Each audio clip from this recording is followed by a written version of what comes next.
For this episode, we want to give a shout out to Ben with Creefall Bagel Company.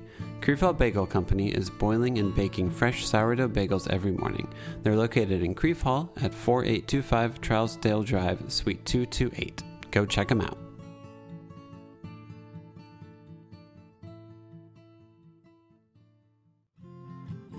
Welcome to another episode of the Nashville Dads. On this episode, we have on Sean Newsome of HiFi Cookies. For the first half of the episode, we talk about dad life, running a small business, and cookies. And then we talk about dad mental health, our parents, and music. We hope you enjoy. This 2 p.m. slot seems like, okay, kids are in the middle of a nap, or I don't feel like I'm abandoning my wife nearly as much. My son was asleep when I left. Yeah, and you're like, this feels it's a same here. Better vibe to do that than just be like, all right, he's sprinting around in a circle. I'll see you in about 3 hours, realistically. So you were the GM at Pinewood Social? Yeah, that was when I first moved to Nashville, I was the GM at Adele's. Oh, okay.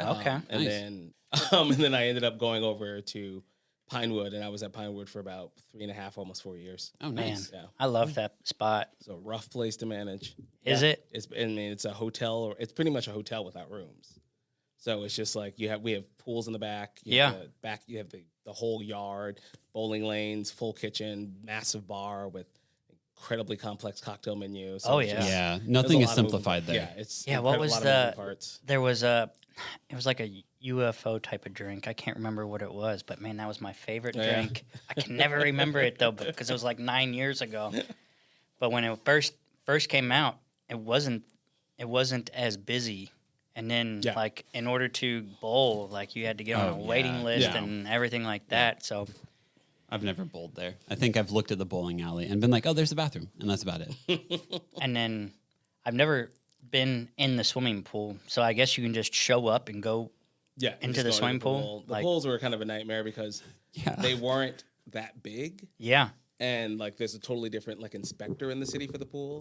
And just the slightest, like, body part, like a finger goes in there, it throws off the whole pH balance. So when we get inspections, it was always this game of playing and make sure the chlorine level was correct. Yeah. So it was always sort of a nightmare. And then, like, if you had a day of people in it, by the time I got out, the water was like green. Oh God! Just because it was just like not a big pool. Yeah. And a lot of folks weren't rinsing off before they got into it. Of course so it was not. just sweaty, like just a sweaty bro jumping into the water. Yeah. You know, yummy. Yeah. I feel like there are some jobs you work and you just look up and you're like, so people as like an animal are just disgusting. Yeah. That's basically, a lot of the musicians do like living room tours. Yeah. Or they'll just go play in someone's living room and stuff like that. I remember one guy was like, all right, guys, thanks for coming out. If you're a man, do not be disgusting in the bathroom. Don't pee on the floor. This is someone's house. If you do, clean it up. This is someone's house. This isn't like, don't be a disgusting person. Yeah. And I'm like, the fact that you have to say that, it's probably true. Yeah, no, people do disgusting things for some reason. I don't know why. It was just like a party atmosphere there. Yeah, there's man. Yeah. But there was why I decided to do this. So yeah, how long were you at Pinewood for? Almost 4 years. Sweet. And what made you start your cookie company? I would make cookies for the weekends. They were always super rough. Yeah. And I would like make cookies for the staff on the weekend. Yeah. Just because they were just like rough shifts, and we do it like what we call staff meal, which is like we'd all eat together before a shift started. Cool. And I would bring cookies in there, and it would always be like, you should sell these. And I'd be like, y'all are crazy. You know? And then one day randomly I just made a batch and I brought it to Duke's in East Nashville. Yeah. And like Sarah and Joe there loved them, and they started carrying them. Yeah. And then from there it was like Mitchell's, and then Barista, like we just started picking up wholesale accounts. Yeah. And that was like sort of the start of it, was just doing wholesale and the occasional like pop-up. Yeah. Business. Were you making them, did you do like a commercial kitchen, or did you do it out of your house? At first I was doing it out of my house. And then once like the cottage laws in this state, once you hit a certain level of sales, you have to switch over to a commercial. So I had this awesome dude. I met Kurt, who had his restaurant. Him and his wife had a restaurant called Dilemmas over in Donaldson. And he was like, do you want to use our kitchen? You got to come in after we close. So I would like work. I was still working full time. Yeah. While I was doing this, I would work at the restaurant all day, close down 11 p.m., 12 o'clock, drive to Donaldson, go into the kitchen and start making dough and make cookies all night. Yeah. And then like deliver them in the morning and then start my shift at work again. So you were hustling. Yeah. I did that for probably 5 years. Oh my gosh. Yeah. When did you open? So you have the standalone location in East Nashville. Yeah. You've got the base of the hotel. and you're doing one in Donaldson right now, right? Sadly, the hotel one we had to close. Oh, did you already? Yeah, Oh, I'm sorry about that. No, it's all good. Like, I don't feel... It was one of those things that we trying to treat it as an experiment. Okay, to see cool. if it would be something. Is this something that's worth our time? Yeah, and it was like the hotel folks were great, Yeah. but the space just wasn't busy. Yeah. And I could see the flow of the business. Like during the weekdays, we do we'd sell stuff, but it wasn't anything crazy by comparison to what we do at East. But on the weekends, it was like a steep drop off. Okay. And I think that was because all the offices, everything that was shut down, all the people who know us weren't down there. Yeah. And then we're relying on tourist business. And I don't know if you guys know where the Fairlane is, but it's not like directly near Broadway. No, I don't. It's all the way on. It's on 4th and Union, closer to the park, the stand park over there. So it's like not really a lot of foot traffic. Or if people are walking by, they're all on their way to Broadway. Yeah, I got So we'd see people walking by, but nobody was like coming in. Yep. And then it was like one Saturday where we did like $80 in sales. Ooh. And as and it was just sort of like, I can't do this anymore. So we just decided to shut it down. Gotcha. But the focus more is on Donaldson and East, and we're currently, even though I shouldn't be like talking to somebody else about another spot, but that's like you never know. Yeah. You guys, I follow you on Instagram. You had an insane day on Record Store Day. Like, didn't you do you were at Grimey's, you had your East Nashville. Like, I feel like you were doing I looked at you posted your schedule and I was like, how did you do this? What all did you do on Record Store Day? I feel like it was an insane amount. The regular shop was open. We did Crafty Bastards. That was it. Which is over at One City. Yeah. We did Record Store Day at the Groove. Okay. And then Grimey's had ordered I think 800 cookies from us for their giveaway. Gosh. So it was like a really long week, like a rough weekend of running around. Yeah. Oh yeah. And then what killed me that weekend was the marathon. Oh yeah, that's right. Yeah. So I had everything planned and mapped out, but I didn't think about the marathon. Yeah. So when we went to Crafty, the first day I ended up getting there an hour late, sadly. Yeah. Mainly because of traffic. Yep. But it was a wild day. It was really interesting day. I feel like it's got to be weird as a business owner because that means that many people want your cookies. Yeah. But also it's kind of tiring to make that many cookies. So it's this weird balance of you're really excited to be able to do it. Yeah. But also I'm kind of tired at the end of the Very day. tired. And our bakery is not big. Our East Side location is under 800 square feet. That's tiny. Yeah. How many people work? Currently I have 8 people on staff. 8 people for both stores. So Donaldson's not open yet. Oh, okay. That is a whole other nightmare of waiting. And I don't know if you gents know, but the city has a lot of development in it and very, very few inspectors. Yeah. So we're in the phase where everything's done. We're just waiting for inspectors. Once that all gets done, we'll be good to go. But right now, it's just every inspector is I'm about 2-3 weeks out. I'll get to you when I can get to you. Yep. Kind of deal. But. And luckily, you have enough stuff to keep you busy. Yeah. That you're okay, we'll get to this whenever it gets to it. Let's just get it right. Yeah. But still, be nice to have that location open. Yeah. Yeah. It'd be nice to not pay rent at a place I'm not using. Yeah, pretty much. Yeah, not making you any money. What the heck? But I guess it's a good day to be an inspector. Yeah, apparently. Got a lot of job security. Yeah. Yeah. But it sounds so you had your son in 2021, right? Yes. So you had already worked on your business for a little bit and done a lot of the overnight hustle to some extent before he was born, right? Yeah. That's kind of nice. I feel like if you'd have been working that much beforehand and having a son. Somewhat, because we opened the brick and mortar in East in 2020, right during COVID. Okay. Which was sort of terrifying. Yeah, I was going to say, how was that? It was actually, one of the big saving graces is the reason I love Nashville for so many reasons, but one of the huge reasons is the community. Yeah. Mm-hmm. And I'll never forget the day we opened. I was we couldn't open because everything was shut down. So my wife got furloughed from work, and we were just sort of operating the business as pickup only. Yeah. So just curbside pickup, and that was good. It sustained us. We only did the weekends. But when we were finally ready to open, we could actually open the shop again. I was super anxious because I was no one's going to show up. It's going to be we'll get some fans of ours. It'll be really chill. Yeah. I had 2 people on staff. It was my wife to those 2 people. And the day we opened, there was a line that wrapped around the building. Oh, that's great. That is awesome. And it was just the most insane day. At one point, we were just baking stuff and people were saying they want things on the rack that we were baking. And I remember we ran a wait list. Almost like a restaurant, because we at some point I was we gotta slow down. And my wife was she had downloaded some waitlist app and was taking names, and they're all right, so and so's gonna order this, and we're throwing it in the oven.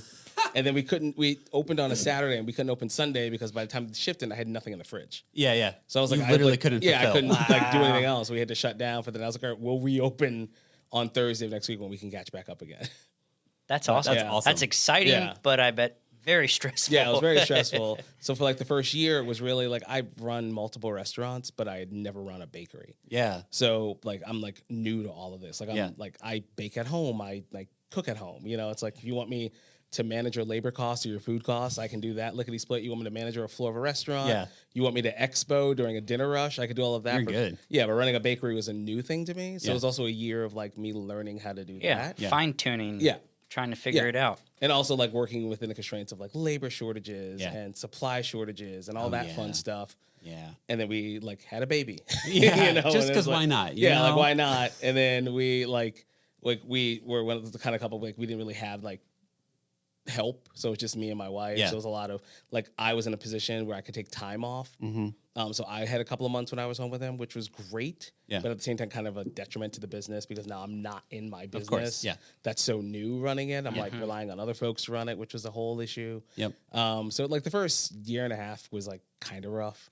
Also, my son is incredible, but God, he was a troublesome newborn. Was he? He was the sweetest boy, but he just would not. He just had crying spells. Oh man. He just would not stop crying, no matter what we did. Like you would hold him, didn't care. Put him down, didn't care. Was he like technically colicky or anything like that? No, he wasn't. Like Okay. the doctor's like, no, he just is just like He just got mad about something. just angry. And then other times he'd be like chill, or we'd figure out like, all right, he falls asleep if we do X, and then the next day he's like, no, that doesn't work anymore. You know. I love newborns because your humility is like constantly you're reminded of it like every single hour. Because like your morning nap, you liked being swaddled and you liked the white noise machine, and I laid you down at this at this angle, and I moved my hand from underneath your head first and then from underneath your butt, and you fell asleep. I'm gonna try that again for the next nap. Oh no, you're screaming. You were so mad. You were so mad. Okay. They totally mementoed you and just they forgot everything that worked. They forgot everything. Every day was a new day with new surprises. Yes. It was could not have a routine. Yeah. What's great is I have 3 kids, so if you have another kid, they'll do that again. Like when my second kid, I was like, okay, here are all the comfort techniques. I was like, I'm ready. All my comfort techniques, I remember them. I'm gonna keep my cool. This is gonna be great. I'm gonna breathe deeply. Kid hated everything I did. And I was like, oh, I have to keep learning. Oh man, I didn't anticipate that. This was not on my mental expectation list. But at least you had practice. The practice and somewhat of a plan of, okay, I know this is. I still think practice should just be called examples of failure to draw upon. There you go. That's really, you had a lot of failure. I had a lot of failure that I could reference of like, no, it doesn't work when you do this. Doesn't work when you do this. And people call that experience. Yes. Well, I remember the moment I realized that like we're almost in the clear. At least for me, I know my wife had her own moment. Sure. Is I was home with him and I had him in his little docket tot, and he was on the dining room table, and I was like, all right, I'm gonna fold laundry. He seems real chill. He doesn't say like I was holding him. I put him in the thing, and I put laundry there, and I was like, I'm folding laundry. He's just like looking around, playing with his rattle. He's not doing anything, just chilling. I was like, all right, I'm gonna take this one step further. I'm gonna get my iPad and I'm gonna watch something while I'm folding laundry, and I put it next to him, and I put it on, and I'm like still folding clothes, and he's still just like looking at me, and he dozed off for a minute, and then he woke up, but he didn't move, and I was able to fold the entire basket of laundry. Wow. And watch 2 episodes of The Wire. Oh, nice. Before he like started being like, all right, I want to do something else, and I was like, oh my God, you did it. You did it, man. You did it. You welcome to the other side. It's like a 2-hour experience if you watch 2 episodes of The Wire. And he was just chill the whole time. He had dozed off twice and just like didn't like react. All I had to do like maybe like I think like vaguely had to pick him up a couple of times and just like, hold him. But otherwise he was like really relaxed. But he's an incredible, incredible toddler. Is he? What else does he do? What's he like? He's just like such a character. He's like, so we have him at his new school this week. Last week was his first week, and he's like very like extroverted because his mom is very extroverted, and like every teacher already knows him.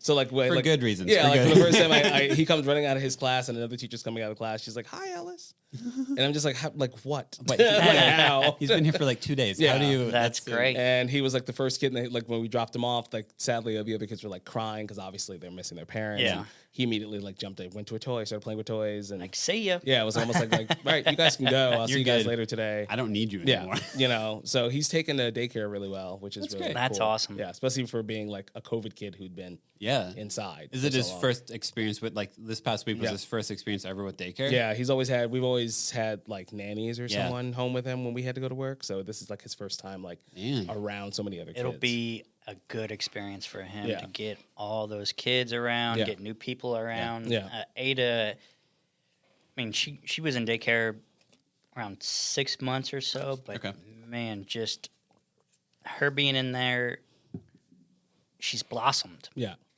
Walking, talking. But yeah, she is the exact same thing. Extroverted. So every time that I go and pick her up, they walk down the hallway and she will stop and stare at everybody and say, hi, hi. And just stare at everybody and smile. So yeah, it'll be good for him. Yeah. Which my kid is very like, he's shy, which doesn't make any sense because he has 2 older sisters. Yeah. So like and they're both in like school. So like we're out and about constantly. But if anyone knew, like, I think he likes the idea of other people, but when someone else comes up to say hi to him, he just like hides behind one of us. And I'm like, but you waved at them from afar. Like, what? This is what happens next, man. Like we say hi to people, they say hi back. Like I don't know. Joshua just stares at me and like then kind of goes behind you. I'm like, what the heck, Wait, man? You know me. Yeah, like I've known you your entire life, but nope, just very shy. Yeah, like all Ellis does, he'll like he's not like stranger danger yet, and he is sometimes, but it's like random who the person is. Yeah. Like one of my closest friends came to visit us, who does like all our design work for the bakeries, and Ellis saw him. He was like, I brought him home, and he was like, hey, Ellis, and he immediately like sort of grabbing onto me and like holding me. Yeah. And I'd never seen him do that anymore. And it's like one of those weird things where it's like you don't want your kid to be like terrified of your friend, but you're also like, oh my God, this is the cutest thing I've ever had. You know, because he's like, oh my God, Dad, protect me. And you're like, I can protect something? Yeah. Most people just laugh at me when I'm around. And now like when he's around like a bunch of adults, he'll be around people and hang out with them, but you could tell he's always like coming back to us, being like, all right, home base is still here. That's sweet. You know, then I'll go back out again. Does it take him some time to kind of warm up to everybody? No, it's just right off the bat. He's just like right off the bat, like into everybody's stuff. Because for Ada, Ada, if he goes in your house, he'll go right in your cabinet. He'll like, if you have a pantry, he somehow universally understands pantries. So he's like, he'll open a pantry and just start going more, because he wants goldfish food. Or something like that. Yeah, that's awesome. He's a hungry boy. Yeah, I respect him. I also walk into a room and go, "Where are the snacks? I don't understand why they're not here yet. Where are they?" But for Ada, it just takes her a little time. She'll like be very shy for maybe 20 minutes or so, and then just like sprinting around the whole time. Yeah. Then she's just like, "All right, here, I'll come to me, hold me. I don't even know you, but hold me." Why not? Yeah. How did you feel about your son going to daycare? Did you have like any anxiety about it? Were you worried about it? I definitely think so. In terms of like my anxiety was pretty high. Yeah. I jokingly always say my wife and I's roles are kind of reversed in a weird way. She definitely has more dad energy. Yeah. Like she's definitely like rough in house. She'll throw him up in the air, body slam him on the bed. Yeah. And I'm all like, watch his head. Yeah. Kind of deal. So like when he was going to school, I was like, she goes, this like I don't cry. Okay. And she's like, you will cry when your son goes to school. Because it's like, I was like, oh, my baby, this He's going to school. up. Yeah. But like, I was like anxious the first day, but I really was sort of like not going to like let it like kind of take over everything. Yeah. I was like this saying I heard once, it's like worry about everything, panic about nothing. Okay. Yeah. And I sort of like deal with that. Like I'm going to worry, but I'm like, he's going to be good. But to an extent. Yeah. I'm still like, like, did they, like we have an app with the school that posts like what he's doing during the day, and I'm like refreshing it, and I'm like, all right, where's my, what's he doing? Like he should have had a diaper change by now. He should be taking a nap. You're micromanaging your son a little bit. Yes. Oh man, that's my wife for sure. She'd be like, what? She only had a 30-minute nap. Like, babe, it's okay. It's okay. It is okay. You're all right. That's how I started watching. I have some friends who live at the top of the hill, and they have I think 8-month-old, and I started watching him in the mornings since I'm at home with a kid. And like the first week, because it was the first time someone besides them hadn't like watched their kid, and he like peed on me one of the first days. Like I peed on me a little bit, and they're like, "Oh, we're so sorry." And I'm like, "Oh, this is just part of watching a child. Like it doesn't matter at all." But it took like 2 to 3 weeks of like us learning how to communicate with each other because like they had never dropped their kid off at someone's house, even if they knew who they were. And we're like, "Hey, you're good, right?" And I'm like, "Yeah, I'm good." Like, are we sure? I'm pretty sure I'm sure. Now I'm second guessing myself. I don't mean to be lying if I am. So I feel like it takes a while when you drop a kid off at daycare. Like I feel like it always took us like a month before we're like, okay, we trust that this is a good scenario. All my anxieties, I'm like telling myself are silly now and actually believing it as opposed to convincing myself. Yeah. So. And our teacher's great and his teacher's fantastic. Yeah. The administrators are all really good. It's like a brand new school. So everybody's like very on it and like constantly being like, he's doing great. He's like, he was like born into doing this, like born into daycare, cool. But like it's he was made for daycare. Yeah, like one of them said that like he was made for daycare. But whatever they helped that a means. lot. Yeah. But they helped a lot and helped definitely like ease my sort of worrying. Yeah, of course. Yeah. That's sweet. Did you and your wife both on that first day drop them off?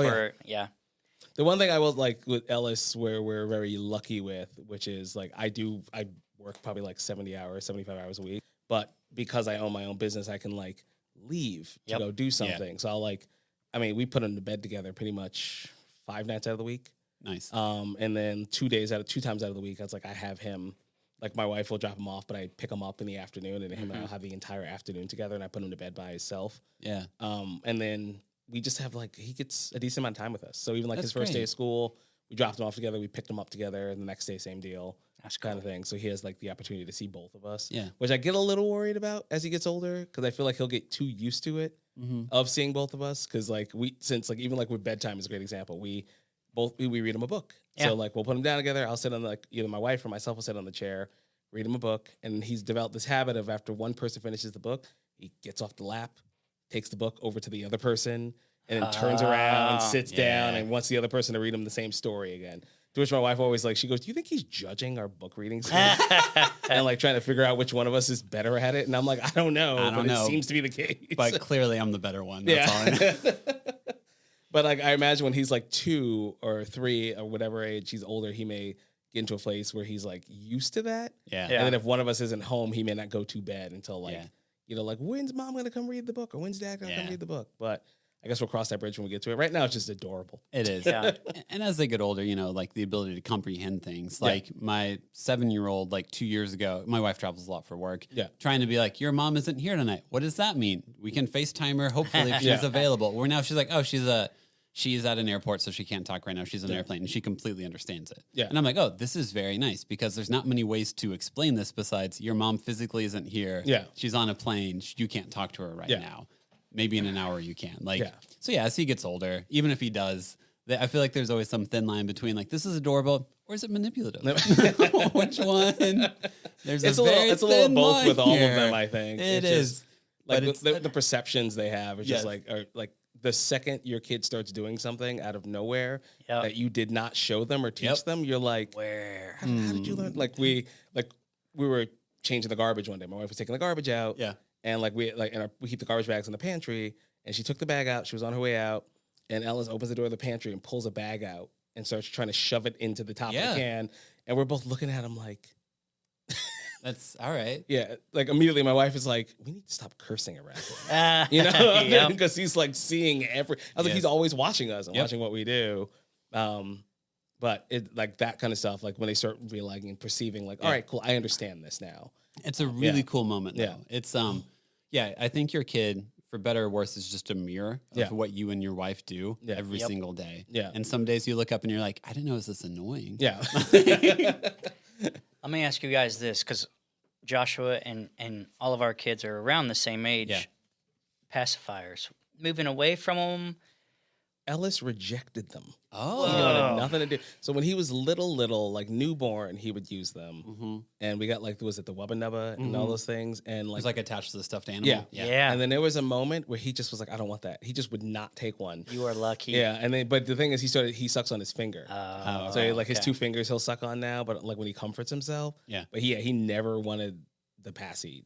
He just it was just randomly one day, and he was still a little baby, which is I'm not doing this. Yeah. And we had all these pacifiers. Yeah. Because we kept trying to think of which one was the one that would work. And apparently none of them. Because he didn't want pacifier. Yeah. There is this really weird thing with parenting where you assume there's some part of the equation where if you just tweak it a little bit, then you've got our son despised bottles. He would not take a bottle. Yeah. And my wife works from home. So I would just be hey, do you have a gap in between meetings so he can eat? And he would, but it took until he was 9 months old before he's willing to take a bottle. Really? And every single day it was okay, so if I buy this bottle, does this work? Yeah. It's a really weird hypothesis of okay, it was too hot today. If I do the milk a little bit less, does he care? Does he? No, he just despises everything and screams. Yeah. Okay, cool. But there's some part of my head was always all right, how do I find a bottle that replicates a boob? Yeah. Exactly. Yeah. And you're just this is what I'm Googling right now. Cool. Devin, you should have got the prosthetic. Where you put it. Yeah, I've seen those. Yeah. What is it? Meet the fuckers? Yeah, something like that. Yeah. I know what you're talking about. Yeah, where you do the man bra and you put the bottle through there. Basically. I think when he turns 2 is whenever we'll cut the pacifier off. We're trying to do it to where she can only have it when she's going for a nap or for bed. Yeah. But man, if she gets upset or anything like that, she'll say pass, and she will just scream until she gets it. Yeah. So we're like, this is going to be a nightmare. Yeah. We have to transition to no more pass. Yeah. And we talk about trying to get him off, like sucking on his finger eventually. He really only does it when he's like, he does it when he goes to bed. Yeah. And he does it when he's stressed. So if he's like crying, he'll put his finger in his mouth. Because at one point we knew he had to have something to calm him when he's anxious. Yeah. My wife sometimes thinks it might be hard to get him off of it. I really don't think. I think he does. He always does this thing where he's just like, when he's done with something, he's like, that's it. And I feel like he's just going to stop doing it one day. And we're not going to know why. He's just going to be like, all right, I'm good. I'm fine now. I can calm myself. Yeah. Like myself now. Yeah. Because aside from that, he doesn't walk around the house sucking on his finger. It literally is only when he's tired or stressed. Yeah. Well, that's good. Yeah. Yeah. Yeah. For Ada, we're just like, is she going to start sucking on her thumb and once we take it away from her? But also, I was like, we give this to her so she can be comforted. Yeah. But then we're taking it away from her. To try, it was like, are we really messing with her mind here? Parenting is a weird experience. Yeah. My middle child, Magnolia, is like that, where like for the longest time, I tried to get her to write her name, and she wouldn't do it. She would write like the M and then do something else. Also, Magnolia is a lot of letters, which you don't realize whenever you name your kid. But there's this one time in which like her older sister had a piece of paper, and she had a piece of paper, and I was like, oh, let's put your name on it. She turned over and wrote her name perfectly. And I was like, did you know how to do this the entire time? So my daughter is the same, where she's like, the second you decide this is what you're doing, everyone get out of the way. Because that's what's happening. I was going to say, if she was having a hard time with Magnolia, just do the mag. Oh, we would do Noli more. Or Noli? Yeah. Okay. N-O-L-I. Even off of that, he refuses to say mama. But really? He like adores my wife. And he'll say dada on the occasion. But he says like so many words. I mean, obviously no, because they love no. They all love saying no. That is her favorite. Like, no is like their favorite word. Yeah. No, bye, hi, hiya, water. Wawa. More apparently. Yeah. Riri's as like blueberries when he doesn't want to say the B part of it. Cute. And like he says that every day. He says please, door. But he just won't say it. And it's like driving my wife crazy. And I think he says it when she like but she's not around. Yeah. Like if she like goes, like if we're all hanging out together and then like she leaves and he's like upset, he'll be like, mama. It's like he looks up and realizes she's not there. Yeah. And he's like, oh, mama. Yeah. But if she like goes in his face and she's like, say mama. And he'll be, like there's a great video when he was little and we like have him in the tub and we're like, say mama, Ellis. And he's like playing in the water and he looks at the camera and goes, dada. And it's just like, it's like my mom's favorite video. She shows it to like everyone. That's awesome. Yeah. But, and I tell her, I was like, I'm going to record him once when you leave. And like, I was like, he's saying it. He just doesn't perform for people. He doesn't. So, that's gotta hurt her. Though. Yeah. Ada will say mama, dada, papa, Gigi, Gee, but she won't say her name. Really? Ada. Ada's pretty easy to say. I know, but she won't say it. I'll say your name, and she'll just do this. Like, She'll point to herself. Yep. But she'll never say it. It's fascinating. It's like, why won't Ella say mama? Why won't Ada say her name? It's just it's so easy. Just I don't want to do it. Yeah. I don't want to do it now. I'm not doing it now. I'll do it later. I guess it's because we're trying to get her to do it.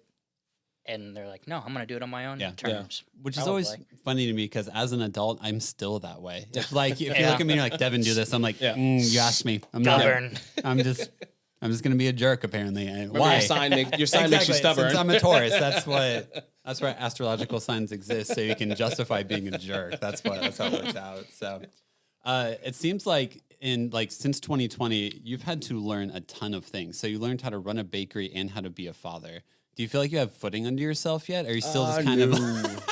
Not whatsoever. If you said yes, you were lying. Yeah. Then you're trying to impress us. Yeah. I would never be so bold as to say I will ever figure out being a father. Because I don't think anybody ever does. I think being a parent in general is just something that you're going to be learning all the way up until like you don't exist. Pretty much. Yep. And when it comes to running a business, I'm getting better. Okay. But it's like so funny. As I jokingly tell my wife, it's like we get to a place with our current spot where like, all right, we're finally getting some foundation. And then we're like, all right, let's build one that's 4 times the size of it. And like to go thrust ourselves into a multiple location business. And so I think both are kind of works in progress. Yeah. Being a dad is definitely more fun, Yeah. you know, than like the business. I love what I do, but like being a dad is just a lot like cuter. awesome. Like I my wife and I always say, like, we knew we wanted to be parents, but if we couldn't have kids, we're like, we're fine. You know, we'll just keep all our money. You know? But when we knew we could have a kid, like when Chris found out she was pregnant, we were like super excited. And it's just like every day with him, it's just like just the most fun. Yeah. You know, it's just, it's weird how like you have this little version of yourself and you're like obsessed with it. And you're just like, oh my God, I love you so much. Yeah. You know? Yeah, it's totally. Like, I love you so much, but I'm going broke for you as yeah. well. Like, oh my God. Like we just like realized the other day that we had to buy a second car seat because, you know, like he going to preschool. Yep. I go to nursery school, like one drops off, one pick up. And we're like, oh yeah, let's go buy another car seat. So we're there. And I'm like, God, I don't remember these being so expensive. But they are. Everything we got is so one. expensive. Everything. Yeah, we just bought a wagon. I don't even know what kind of wagon it was, but it was so expensive. Yeah. But we're like, we need it for we're going on a beach vacation for the first time. So that'll be fun. And she bought a whole bunch of beach stuff for her. I was like, oh my gosh, we're just we don't have any money. We're beach people now. Yeah. Okay. Yeah. Got it. Do you how's your transition from New York to Nashville been? Do you feel like Nashville's home now? Oh yeah. We've been here for almost 10 years. Oh, not cool. 10 years. Nice. And when I was leaving New York, I was done with it. Okay. Like I was born in Brooklyn, Okay. New York my whole life. You know, my parents still live there, even though they're about to retire. Yeah. And it was like one of those moments. I always use this really kind of nerdy aspect of it. There's this episode of Simpsons where Homer goes to New York City and his memory of New York is like this terrible memory and he hates New York. Mm-hmm. That's kind of how I felt right before I left. I love New York City with every fiber of my being. Yeah. But there was a moment when I realized, I was like, I'm paying almost $3,000 a month for a little apartment in Bed-Stuy. Like, I'm taking the train. Yeah. I was working, like, I loved my job. I worked for my old boss was incredible.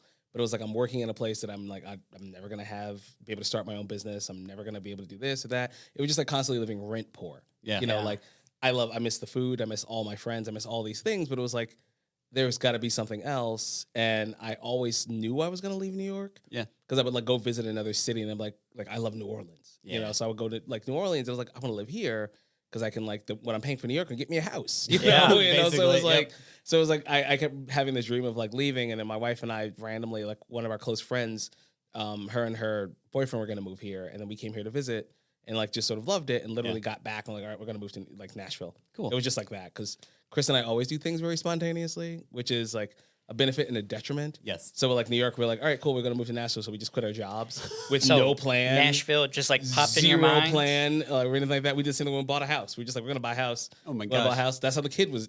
That's how Ellis exists. Yeah, We're like, let's have a baby. HiFi, same thing. It was just like let's lease a space and start a cookie company. It was not much really looking around. It was just Your market research was pretty minimal. yeah, you know, it's really it has positives because sometimes it works out for us, but then sometimes the negatives don't work out because there's times when we'll have like work done on our house. And I'm like, the work will be done. I'm like, we really should have gotten bids. Yeah. You know?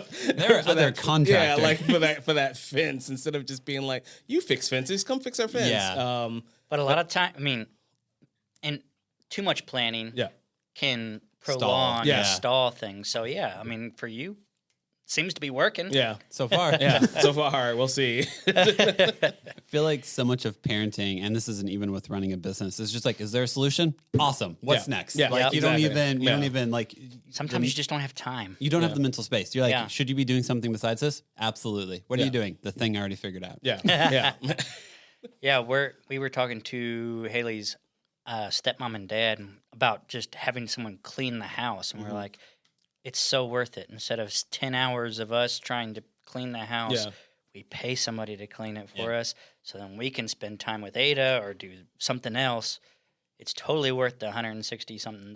You've been wanting to do that real bad. Did you find it beneficial? Oh, yeah. It's so nice. Yeah. Like, because the times when she is in, like, sleeping or taking a nap or something like that, we can relax. Yeah. Instead of having to clean the house or do something like that. So they do a fantastic job. So if you want if you're looking, we'll give them your contact. Because like it's always so funny as a parent, you have this moment like when you are just you and your partner and you're living your lives and you're like, sometimes your house gets messy. You're like, oh, let me clean the kitchen. Yeah. But then all of a sudden you have that kid and you walk into your room and you're like, what happened in Yep. here? You know, Yep. you're like, it's like there's grime on things. How did that happen? Yeah, like our wall, like the whole baseboard of our wall has like little like spots all over it because he touches the wall when he eats something.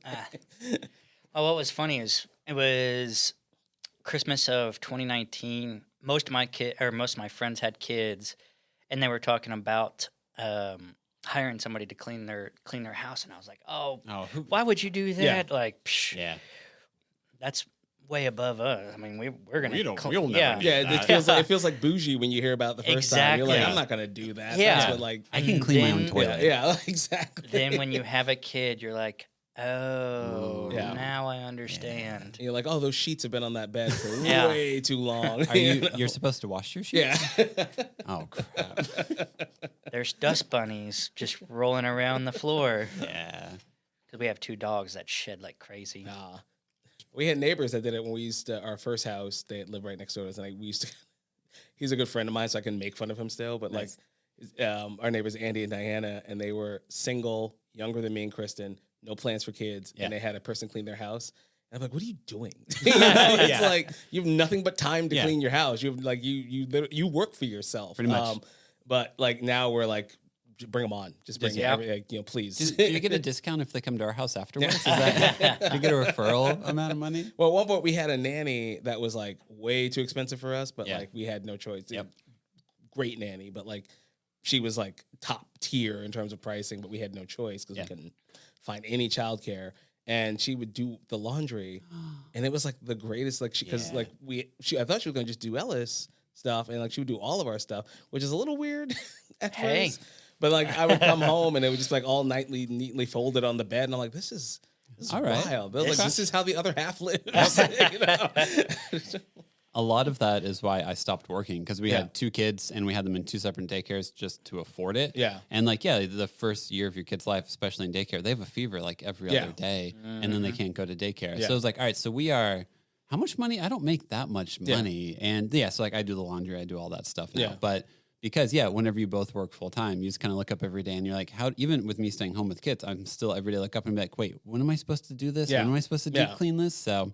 And it's wild. It's just, and it doesn't stop. It doesn't. It's so crazy. And especially if you don't have family that are close by to depend on or rely on, it's even harder. Yeah. Like my sister, she has my parents that live literally 5 minutes away. So if like they want to send my nephews over to my parents' house, they can have some time alone, just to relax, reset. But when you don't have that immediate family or somebody to rely on, it's exhausting. And then like nannies are great and childcare is great, but it's so expensive. Yeah. It's like it's another mortgage. Yeah, it really is. Yeah. Because when Cool. we switch over to daycare, like we told our friends how much the daycare was, and she's like, "Wow!" And I'm like, "No, you don't understand. This is a deal. This is a deal. Like, whereas in what we're currently doing, like we're like slashing it in half, like more than in half. Yep. Yeah. We do a lot of we find other couples that are about the same like stage of life of us. Like last week, one of my friends, they went on a date night on Friday. Yeah. So I went and put their kids to bed basically and just hung out and watched TV until they got home. That's cool. And then last night, one of them came over and put our kids to bed while we went to the Nashville Soccer Club game. Yeah. And it's like, so this didn't cost us any extra money because it's like a trade situation. Yeah. So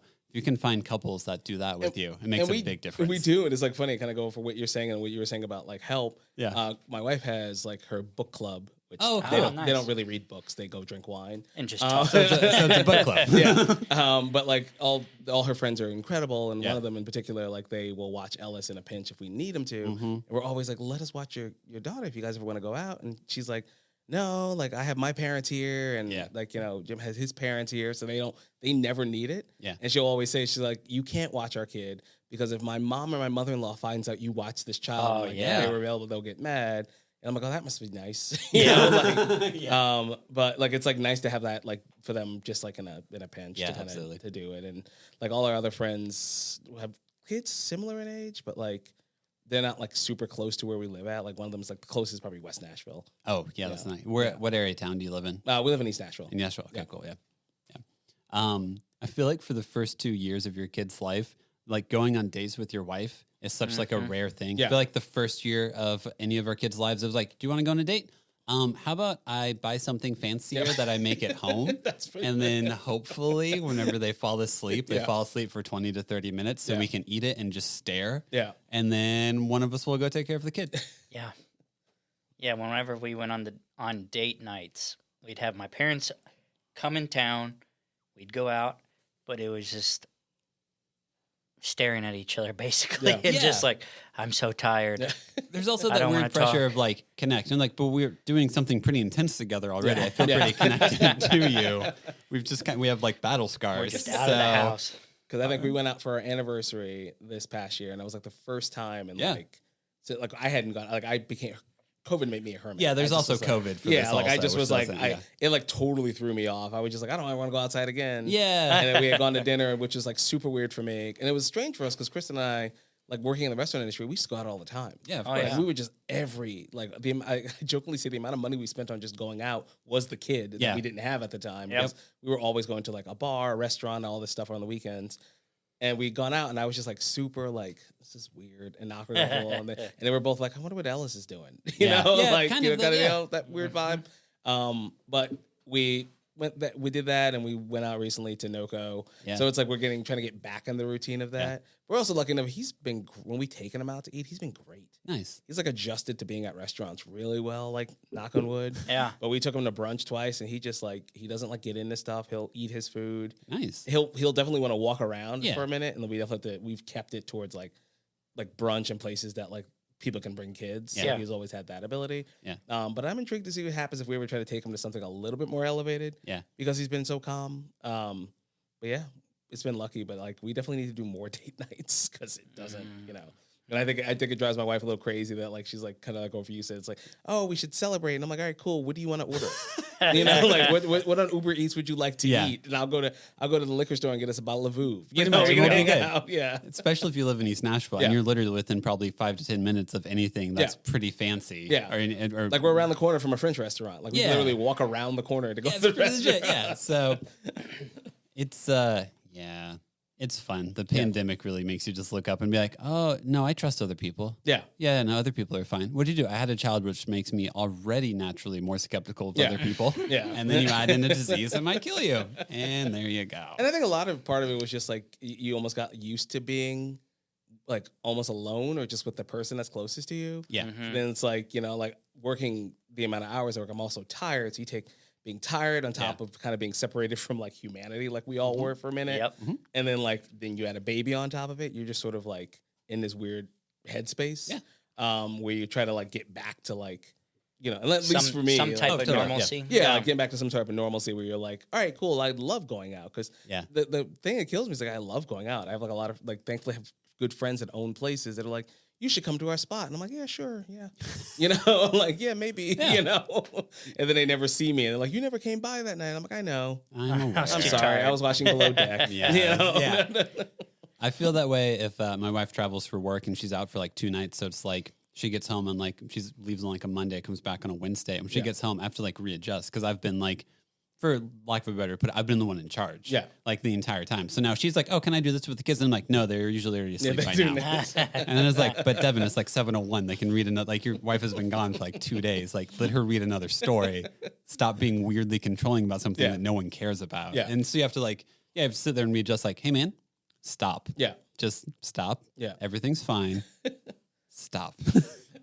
Stop it, Devin. Pretty much. I feel like you get to do a bunch of like, I was actually watching The Late Show with Stephen Colbert last week, and I noticed you did a cookie collab with someone who was on. Is it Joy? Oladukan? Yes, but it was really trippy because I was like watching, I was like, oh, this name looks familiar. And then I looked up your Instagram, and I was like, that's why. You just did a cookie with her. That's really cool. Have you gotten to do many opportunities like that? Yeah, so we did, the first time we did with Universal Music in 1824. Okay. We did it for Mount Joy. A couple of that was back in October. Yeah. And they've been great. It's like it's something that like when I first started HiFi, all the cookies at HiFi are being all music inspired and named after artists. It was one of those things that like in the beginning before 4 times, like, oh, it'd be cool to make cookies for musicians and artists at some point. And then it just like serendipitously, one of the like people working there had the same idea. Yeah. I reached out to us. So it's been like a cool collab project we sort of do with them. That's really like cool. They'll come to me and be like, hey, we have this artist releasing this album. Would you like to make a cookie for their album release, and they'll give us some tickets to give away. And I'm like, nice. cool. This is fun. Heck It's also yeah. just fun to just make new stuff. Yeah. You know. I know you do a lot of cereal involved with Yeah. your cookies. Since you lived in New York, did you eat at Milk Bar that often? Yeah, that was the original like inspiration Yeah. for it, because when I first got to Nashville, there really wasn't. There were incredible cookies, but no one was really doing anything like nostalgic or really like kind of crazy. So it was just sort of like anybody can make a chocolate chip cookie. Yeah. Like let's do something that's a little bit more fun and elevated. It's like we make a solid chocolate chip cookie. Yeah. But it was also like let's make a pretzel potato chip cookie. Yeah. Let's make one that tastes like an everything bagel. Yes. And do some fun stuff like that. Which I'm a big, is it Christina Tossi? Is that her name? I'm a very big fan of like she's everything genius. she does. Yeah. She is fantastic. Whenever I started looking at your cookies, I was like, oh, you're from New York? I wonder how much Milk Bar you had. And I'm very grateful you've brought it to Nashville and it's because funny they're delicious. Because I went to Milk Bar back before it was like what it is now. Yeah. When it was like a divey little bakery next to Momofuku. Yeah. And like I'm not even joking, the bakery case was bought secondhand. Yeah. And it was like kind of scummy looking, but it had all these incredible desserts in it. Yeah. And it's like I missed that. Now it's so big. Yeah. To be honest, it's not quite as good as it used to Sure, be. yeah. I think because it got so big. Yeah.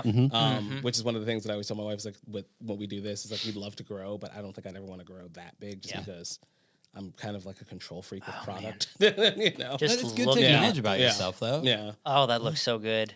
I'll put it this way. My wife was in Vegas for a trip last summer, I think, and she was like in front of the fountains, and I was like, there's a Milk Bar within like 10, like you can go walk to Milk Bar now. So she went and got cookies from Milk Bar just because she was like, will you stop texting me about this now? Like, please, I'm so tired. So I'm a very big fan. I would get a cake from them every year. Really? Every year before COVID hit, we would go to New Orleans every year. Yeah.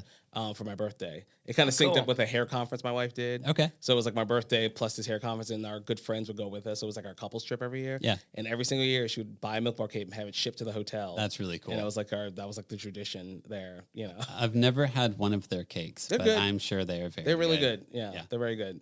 Expensive. Yeah. Yeah. Do you feel like you have a really high standard for cookies now that you make them every day? I think so, but I'm really like Dozen makes a great chocolate chip cookie. Yeah. I don't really it's so funny. I don't ever judge another bakery's product. I will judge something that's like made in a store bought, like packaged. Yeah. Like I think Chips Ahoy's are an abomination. Oh yeah. But I think Oreos are incredible. Yeah, for some reason. Yeah, like you Oreos have are them in like your own not- cookies, Yeah, don't you? Oreos Yeah. are incredible, but like Chips The Ahoy, double dark chocolate Oreos are amazing. awesome. But Chips Ahoy taste like they're baked stale. No, I like they hate come out of the those. oven like 2 months old, and I just don't get it. Some people love them. How did you do this? Yeah, How did you manage this? But like Tate's cookies are really good. Yes, like, Tate's Tate's cookies cookies are are like very next good. level good. Yes, they are. What are Tate's? They're like in the green bag. Super thin, crispy, Super buttery. thin. Oh, okay. Yeah, Yeah. should definitely try them. They're pretty good. You can find them at like Kroger. They're like every Yeah. store. They're very good. Why try them when you got HiFi cookies? That's right. There you go. Well done, Justin. Boom. Marketing right there. That's right. No, the crumble cookies. I've never had your HiFi cookies, which Yeah. I want to, and I'm really disappointed that you forgot them. Yeah, But I'll definitely try them out. But the crumble cookies, those are good. The dozen bakery, that was pretty good. But man, just looking at your pictures, I'm so hungry now. now I feel even worse. Yeah. No, I'm joking. We live like just north of the zoo, so I think Baked on 8th or Dozen are the two closest like bakeries, and I love Dozen. Yeah. And Baked on 8 does really solid stuff too. they do but, really good yeah. stuff. I actually went to your store on this past Wednesday, and the first time ever to get some of your cookies, and I think you were in there, but I think it was whenever you had just started. I think you just started your collab with Redheaded Joy. Stranger. Oh, Redheaded And Stranger, so, like, the I think you were banana talking to the guy who's literally picking up the Brian, yeah. cookies, and I was like, all right, I was like there with my 20-month-old, and I'm like, now don't interrupt him as he's clearly talking business. Be like, hey, I'm going to see you this week. Man, for those of you that are listening, just get on his Instagram and look. Yeah. These are like a work of art. I think what is proof that you have really good product is that like not all of your pictures are the professional pictures. Like it's normally just your hand holding the cookie, and it's like, I want to go eat that. Like I feel like it looks like you bake the cookie, you walk out in the parking lot, like, man, this lighting looks good. That's pretty much what it is. Like I literally take my iPhone, I like rub the butter that's been on the lens off, and I'm just like, and like somebody driving by or one of the people in the neighborhood will like see me taking pictures. And you're like, all right, I'm like, whatever. Like I mean, Yeah, that's really. all those are in the parking lot. Jeez. And then the photographer is Rachel Groden, who does like all our really awesome, like, you're like professional yeah, work. like our night shoots. Yeah. I'm going there today. Do it. We're going in between our. Okay, there we go. Next close at 3 today. Ooh, oh no! man, Actually, sorry, we already missed it. All right. What's been the most fun about like starting a cookie business and doing all this? I think creating. Yeah, you do some really creative stuff. Right now, I probably make over 100 different types of cookies. Yeah, and I should probably pump the brakes in some respects. But it's like one of those things where it's just like, like we did the thing with Joy, but we also doing this thing. I'm still waiting for a better name, but we call it Cookies for Good. Okay. We're partnering with like different chefs in town and making a cookie inspired by like something on their menu or it's something that they love. So like the banana pudding cookie we did with Redheaded Stranger. We've done a cookie that was kind of based off of a traditional Mexican dessert called Bunelo with Tootsie Lou. So it was like, guava glaze, like lime curd in the inside. Oh, wow. Really good and fun. It was like that. And we're doing it all year. So like next month we're doing something with 400 degrees hot chicken. Okay. So we're gonna have a hot chicken spiced cookie that I think will be a lot of fun. Yeah, so it's that'll be interesting. Yeah, so it's like kind of doing like fun things like that. It's like what I really enjoy about it. Yeah, it kind of keeps it from being boring. Of course. And thankfully now I have like an incredible team. Like my managers are awesome. Yeah. So it kind of frees me up more to go back to kind of creating more stuff. Yeah. Because that's like the reason why I did this because I just kind of got like managing a restaurant is fun, but it's also not like always the most fulfilling thing. Mm-hmm. At least for me, it wasn't. So it was just like trying to get away and be able to do creative stuff. Yeah. And fun things. So out of all your creations, which one is your favorite? The Marvin. The Marvin? It's the first cookie I ever came up with. So I take pretzel potato chips, crush them up, milk powder, brown sugar, white sugar, bunch of butter, cook it down until like a brittle, grind that up. That goes into the cookie dough with mini chocolate chips, butterscotch chips, toffee. And it's like this sweet and salty, really good. It's like my favorite cookie. Man. Yeah. Also, once again, milk powder. Yeah. Love some milk bar cookies. It is a miracle thing. It is a game Don't changer. ever eat it unless it's in a baked good because it's much. absolutely vile. But like it's just like incredible. It like enhances the flavor of everything. Once you start cooking with it for your cookies, you just kind of look up and like, I was doing it wrong. Cookies, That's cakes, the entire time. donuts. Yeah. Yep. What are you talking about? It's like dehydrated. So it's like a dehydrated milk powder that came about during the Prohibition era when they nice. couldn't get milk. And like you would take it and mix it with water to replace milk. Don't ever do that. Yeah. It's really not good. it's like the worst thing you will ever drink. But if you put it in baked goods, it really adds like a richness and a deep depthness of flavor to things. Which Milk Bar, who we were discussing earlier, she like in almost every cookie, and every cake, like she that does, was her she puts trick. it in there. It's like it's her like signature thing, pretty much. Yeah. So when you said that as your list of ingredients, I was like, yeah, milk bar's great. We'll end up in New York or somewhere together somehow and get some milk bar. Get some milk bar. And go, this is great. This is great. Well, the way they'll probably have one here soon. Probably. You know, I'm actually kind sure. of surprised they don't. I think she is. Because I think COVID kept that from happening because it was like really funny. I follow her on Instagram. Yeah. Right, like literally before everything shut down, like maybe a couple of months before people are still traveling. Yeah. On her Instagram, she was in Nashville. Yeah. And I was like, "There's no reason for you to be here. There's no reason. No reason for you to be here. No reason. She's from Ohio. I think. Like you know, like posting in like in Nashville. And my speculation is going to be something on that the riverfront development. Oh yeah. That's the east side. That's my solicited you know what? opinion. Hot take. Heard it here first. You come to Nashville Dads for restaurant news. Oh man. All you guys talking about all this stuff is making I me know. hungry. Sorry, Justin. I missed lunch. No, did you really? Yes. I'm sorry. You should have told me. It is all good. Thanks for driving across the river. There's Taylor Swift in town today. So it's finally clearing up. Is it really? Yeah, okay. it's finally like clearing up. My wife got the brunt of it. She's a hairstylist. Oh, okay. And she got it like the other day coming home, and she just called me, and I'm like in the kitchen working, and I have like my AirPods in. Yeah. And she's just like, I hate this. She was like, and then I hear her like yell across, like, "What are you doing?" Like yelling at people in traffic. And like, I'm just like, "You're gonna make it. Just get across the water." Good. And she's like, "I'm trying to get across the water." Yeah. You know. Yeah. Tonight is the last night. It was last night. Does if your wife is a hairstylist, does that make your schedules pretty free to be able to like be available for your kid if need be? Funny, just recently she went over to being part-time. Okay, cool. She was a full-time hairstylist before, but like it just with HiFi growing, and then it's funny, she went part-time and everybody at her job, like all her clients were like, "Oh, you do it for Ellis?" And she's like, "No." And it's like, because I just needed help. I was just burnt out. Yeah, of course. Like, at a certain point, because it just was like, it's a lot. Yeah, overwhelming, and I just needed help. And last week was her first week being free to help, and it made like a huge difference. That's great. Just having someone else that can like go run and grab something or go talk to someone. Like a large part of it is catching up on emails. Like, Lord, it's like you don't ever want to be rude to someone, but you get so many like, whether it be a request for a party or a donation or just an inquiry, or it's just like you're running around baking a bunch of stuff, and you get to the end of the day, you have all these emails.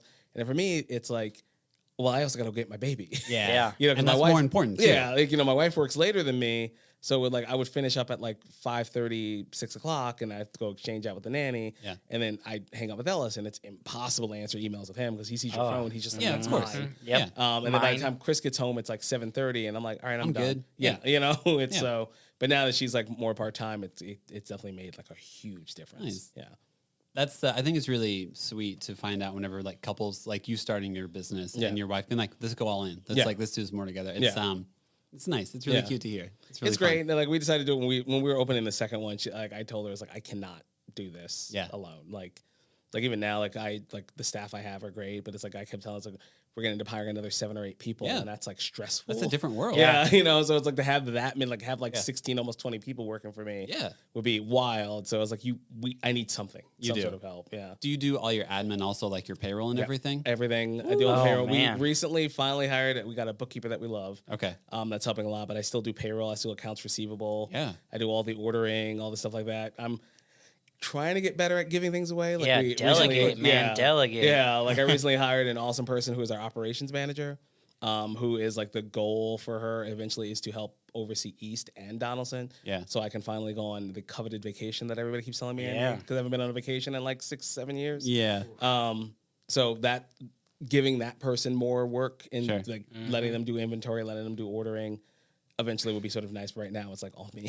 Yeah. And to trust them that they know what they're doing, but know that they're probably going to mess up. Yeah. I mean, that for me as an operations manager, I had to start delegating as my business grew. Yeah. But I always wanted to like micromanage and like put my arms around it and realized you can't. Yeah. You got to trust these people. You got to let them fail, and then hope that those people that are failing learn from that and don't do it again. And that's the whole point of the business is just relying on other people, delegating. So I wish I could get to the micromanaging. Yeah. My challenge is it's like I will like inventory. I want to give like Violette is the manager. I want to give her inventory, and every time I'm like, all right, I'm gonna show Violette how to do inventory. I'm like, the sheet's not perfect. yeah. You know, and it's like everything has to be perfect for me to give someone something. And I think it was like all the years of like working at restaurants and going into spaces that were chaotic. Yeah. And then having to clean up someone else's mess that I never want someone to clean up mine. Of course, yeah. So it's like when I give someone, like my wife is going to take over events eventually. Yeah. And I want to give her events and all the catering, but it's like it has to, like the menu has to make sense. The verbiage on the emails everything has to make sense before I give it to you. Yeah. And she's trying to like being the awesome person she is. She's like, babe, it's fine.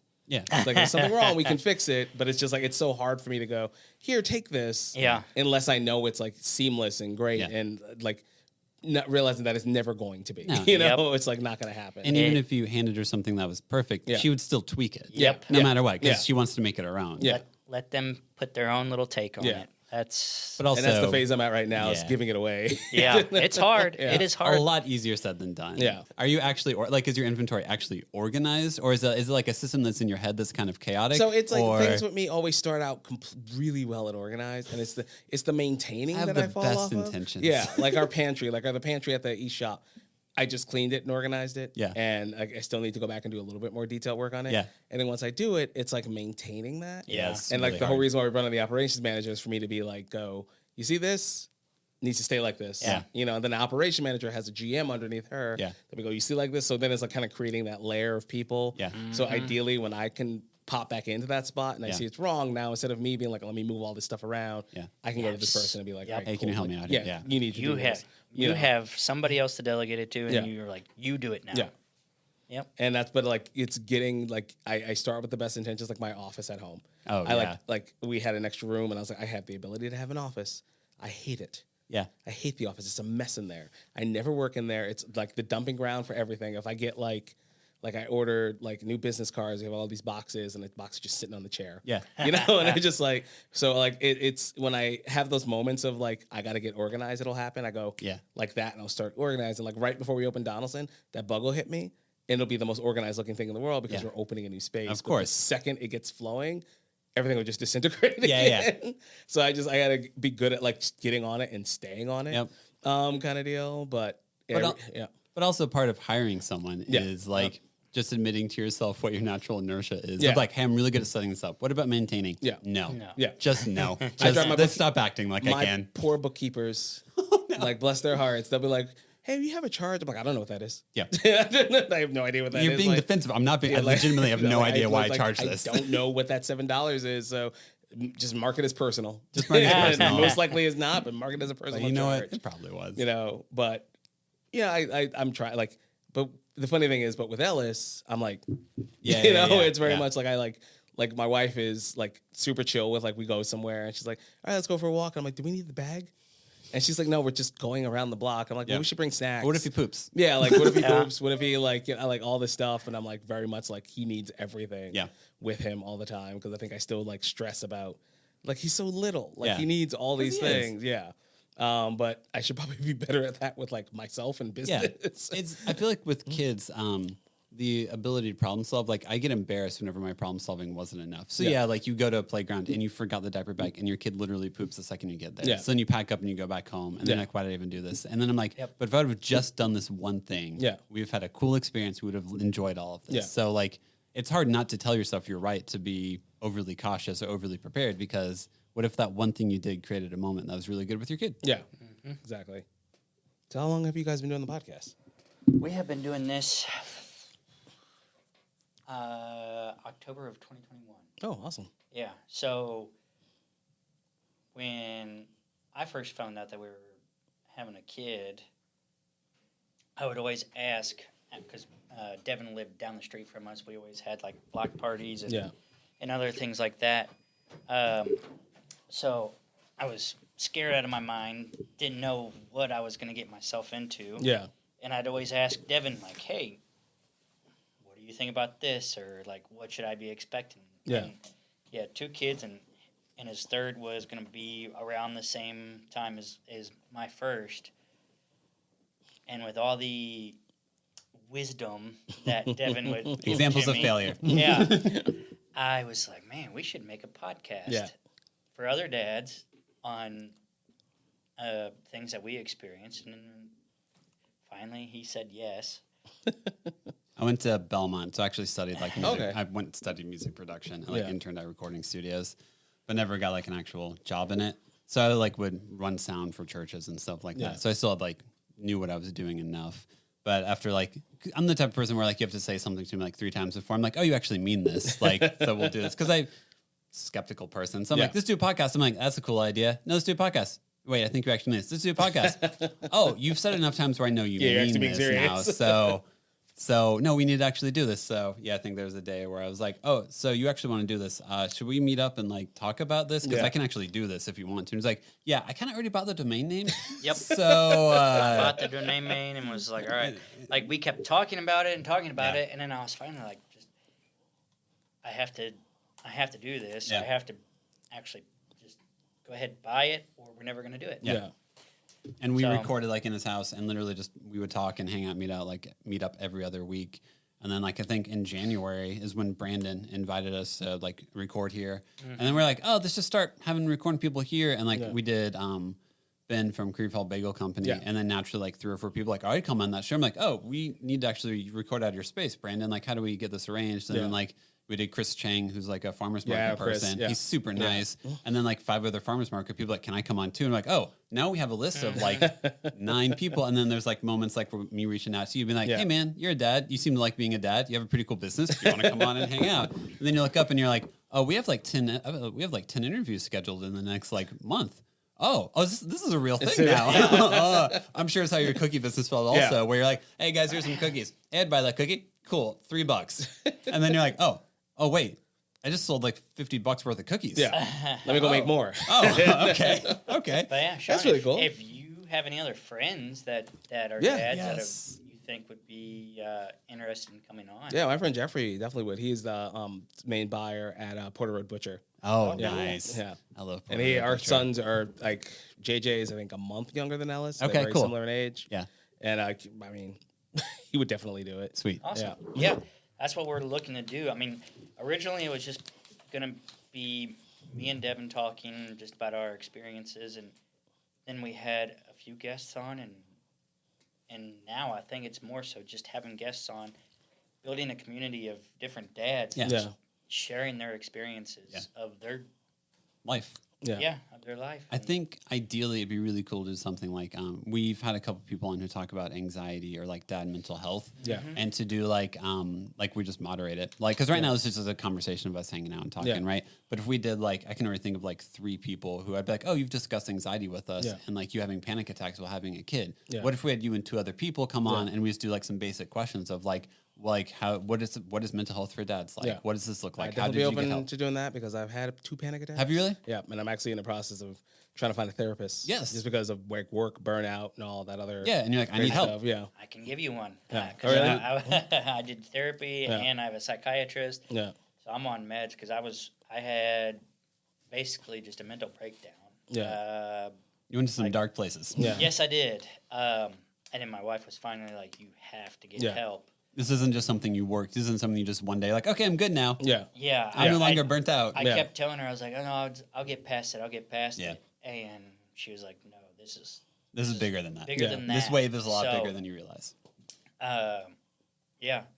The meds definitely helped. Yeah. And to try to get over that ego of not needing help, it was hard. Yeah. Because you're like, I don't need it. I'm a man. I can get over it.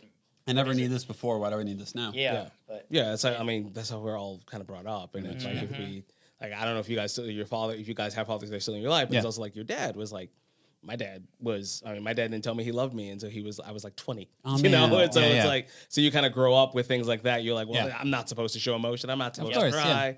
I'm not supposed to do those things. But as you get older, it's like with my son, it's like, I that's not going to be you. That's not going to be our relationship. And I don't think there's enough discussion about postpartum for men. No, you know, people don't talk about it at all, and it's a real thing. Like men have postpartum depression because women are dealing with so much after a baby is born, like so much. But at the same time, you as that partner to that person, like I know with Chris, it's like my constant thing was like, am I doing enough for her? Am I doing enough for this kid? Do I have to work harder? Do we have enough money? Is the lawn mode? Is this mode? And all these things kind of like. There's a role I play here, but I don't know what it is. Yeah, like I'm trying to figure out like what to do. This? Yeah, it's on. I was just about to say that. It's on. This is it's on. We can put that back on. This is a good conversation because I mean that the postpartum for me was my whole life was upended. Like having this kid, I had a really demanding job. Yeah, and then just having a kid just totally upended it. Yeah. My whole entire life, I had no idea how to take care of her. This was my first kid. My parents weren't around to help me, and it was just so much for me that, I just had a mental breakdown and had to get help. Yeah, I had to get help. So, I think it'd be amazing to have more people on to talk about mental health, specifically for dads. Yeah. It's always talked about postpartum for women, but dads definitely get a brunt of it too. Yeah. If you're looking for a therapist, it's Nashville Collaborative. Man, I can't remember the name, but I'll get you the information. Okay. They have all different types of therapists, and you can choose from them all. They have a background on them. And it's all in person? It can be in person or it can be web-based. So I did the in person. My wife does Zoom. Okay. So, because she just works from home and then she can just have it while she's still at her desk. Yeah. But, and then if you need more help, that therapist will help find a psychiatrist that will be able to get you any type of medication that you're wanting for panic attacks, for depression, anxiety, whatever. Yeah. My therapist is pretty good because she'll tweak based off of our appointments. She'll ask how I am. She'll tweak it. But I'm at the point now where I got a good baseline, and we can try to slowly decrease that medication. And it's like we, as just a society in general, don't really, we're getting better at it. But like talking about men's mental health is somewhat like one of those like strange things. Like I thankfully have my closest male friends are just like me. Like they're like my close friend Brian, he's a therapist. Like, you know, we're comfortable. Yeah. I tell my male friends I love them. you know? Yeah. And so it's like, we're open to doing those kind of things. Yeah. But it's just like, as a whole, it's just like, we still live in this world of like, you feel ashamed when you think like, why do I feel this way? Yeah. Like, I'm not supposed to feel this way. I'm supposed to be the strong person in this house. Yeah. I'm supposed to be like, you know, like going back to the postpartum with like my wife, it's like, she was dealing with postpartum and I didn't know how to help her. Yeah. And I'm like trying to figure out how to be better and supportive. And I can, you know, talk to her. I can say like, if like I would always be honest with Chris and be like, I can only help you so much. Maybe you should talk to someone. Yeah. But at the same time, it's also like, I feel like I'm failing her. There's a shame spiral. Yeah, because you want to fix things. Yeah. You feel like I have to fix this. Like when you're at work and something goes wrong, you fix the thing at work. And when it's like you're home, you sort of like lose it. And then like, it just sort of, like you said, becomes like this spiral of just like, nothing's getting better. I'm not like improving on this thing. And you can't help your wife. Yeah. The lack of sleep. Yeah. Yeah. And then trying to work with a newborn, all of those things just compiling on you all at once. And then your roof leaks. Yeah. Oh, Or something other wild thing happens. or your sewage backs up. Yeah. I thought of it. I thought of the point I was going to make. I think one thing that happens a lot whenever you have a kid is there are a lot of opportunities for disconnect that you don't realize are disconnection until like a month later. So like whenever your wife gets pregnant, she's already started to adapt to this identity of being a mother because she is growing a literal physical human inside of her. And I feel like as a man, the identity shift doesn't happen until I hold that kid. So like your wife has already been for 9 months or however long they're pregnant for, been like, I'm going to be a mom. This is a child. I have to protect this. I have to take care of this. And you as a dad is like theory. Yeah. You're like, oh, in theory, I'm going to have a child that I take care of. This is going to be great. And then you hold the kid and you're like, oh, I did not study for this test. Oh, God. I did not That is do so this true. at Like all. I remember the second the doctor gave me that baby, because my wife ended up having a C-section. Yeah. Yep. And like she's like on the table, like fully conscious, and they go like here. And Here it's you like go, man. the nurse took a photo of me, like looking at him like, Yeah. you know, and it's like, oh, like you're here, and Yeah. like we have to keep you alive, Yeah. and like And it's give all you an on us education. now. Yeah. Yep. Like What am I supposed to do again? yeah, like we've now added something to society. Yes. You know, and Yes. it's like super stressful. But like, that's a great point. There's you so know? much disconnection there, and it's hard to. I think also people discuss like it's such a beautiful moment. When you're holding, like there's so much whimsy around like having a child that like it's hard to know how to discuss the reality of what it's like to have a kid and what you feel about it, because you don't like it's if someone's like, didn't you have a great day today? And for you to be like, no, it wasn't that great of a day. Yeah. You're like, well, that wasn't a connecting point for Yeah. us. Yeah. Like, and then you're judging how people ask you questions because you want to answer honestly, but you also don't want to be a jerk, but also things are hard. So there's a lot of opportunities to not be on the same page, not just as your wife or partner, but as like with yourself, honestly. And you don't have the availability to sit down and ask yourself how you're actually doing because there's so many needs to meet. Yeah. Well, what was funny was Haley was like, "What? You didn't cry like when she was actually born?" Neither did I. I was like, "No, I was scared shit." I was crying out of fear. I wasn't crying. I was scared shitless of what am I gonna do. But yeah, I so think everybody I had a does it sense different. of confusion. Like I was like, if you look at the photos now, because it's like we were fully masked in the hospital. Oh, yeah. And like they would let me take my mask off when I first held him. Yeah. But like the whole time it was almost like a blur. Like I remember all of it. Yeah. But it was almost like a blur from like the second I gave him like Will and Chris now, because we also had a brief scary part with Chris when like they couldn't get bleeding to stop. Which was no. terrifying. You know, like she's sitting there fully conscious, and I'm like, the doctor's like, oh, he's fine, and I'm like, in my mind, I didn't say anything, but in my mind, I'm like, everything seems to be fine because I just saw you go request somebody else come in here, and 4 more people just came in here. People are walking in here. Yeah, and That's like not you that's not guys usually a like, good and I'm like, sign. I really don't need this to be a Lifetime movie. I don't want to do this by myself. No. Oh gosh. But like I adore this woman, you know, but they were able to kind of like get things under control. Yeah. Thank But God. like it was like all like just like this blur. Yeah. And you don't really get to stop until you get, even like after you get home, you don't stop. No. You know, you get home and it's like, all right, now, like, because it's so funny how, like, I mean, you guys have experienced when you leave the hospital, it's like, all right, here you go, see you later. Yeah. Good luck with everything. Like, you know, don't come back here. Yeah. So then you bring this kid home and now you're like in a brand new world of having to do all those things. And once again, going back to like, you know, staying up all night, all these things that like you kind of, you know, lament. Now you're staying up all night because the baby won't go to sleep. Yeah. And you're like walking around the house and whispering. And like, one of the big things my wife and I always talks about, like we tell anybody that is thinking about having a kid, is that you don't have free time. Yeah. Like everything you do, you have to like plan around like bringing a kid or if you don't have the kid, you have to plan around the fact that you will eventually have the kid back again. So like the era of like just sitting in your house, I'm like, you know what, I'm gonna go to Target, you know, and just like go to Target. But now it's like, all right, let's go to Target. But like, let's get them dressed, let's get the bag, let's do all these things, let's put all this stuff together. And all those things are also fun, but they also really weigh down on you mentally because you just feel like it never stops. You never get a breather. It never get any peace. And I always tell my wife, like, one of the things, like, she has a therapist, she has like friends and resources to talk to, but it's like some of my guy friends with kids, like, they don't really talk that openly about it. They're really more like the dad, like, you know, we just, like, you know, like, we don't talk about that. And the same thing with my parents. Like, I try to talk to like my folks about it. My parents are great, but like at the same time you say it and they kind of like brush it off with like, oh, it'll be fine. And it's like, well, no. And they're like, well, we did it. And I'm like, yeah, you guys should both probably see therapists. Yes. You know, it's like, I don't know why you're talking like you don't need help, but like, you know, and so it's like, you don't feel like you have a resource to go to. You just sort of like go into the shame spiral of just being like, all right, how am I going to get out of this? Can I get out of this? And, you know, and then it just keeps piling on because work keeps happening, home keep happening, and your kid is growing, you know, and it's just like... And your kid is different. Yeah.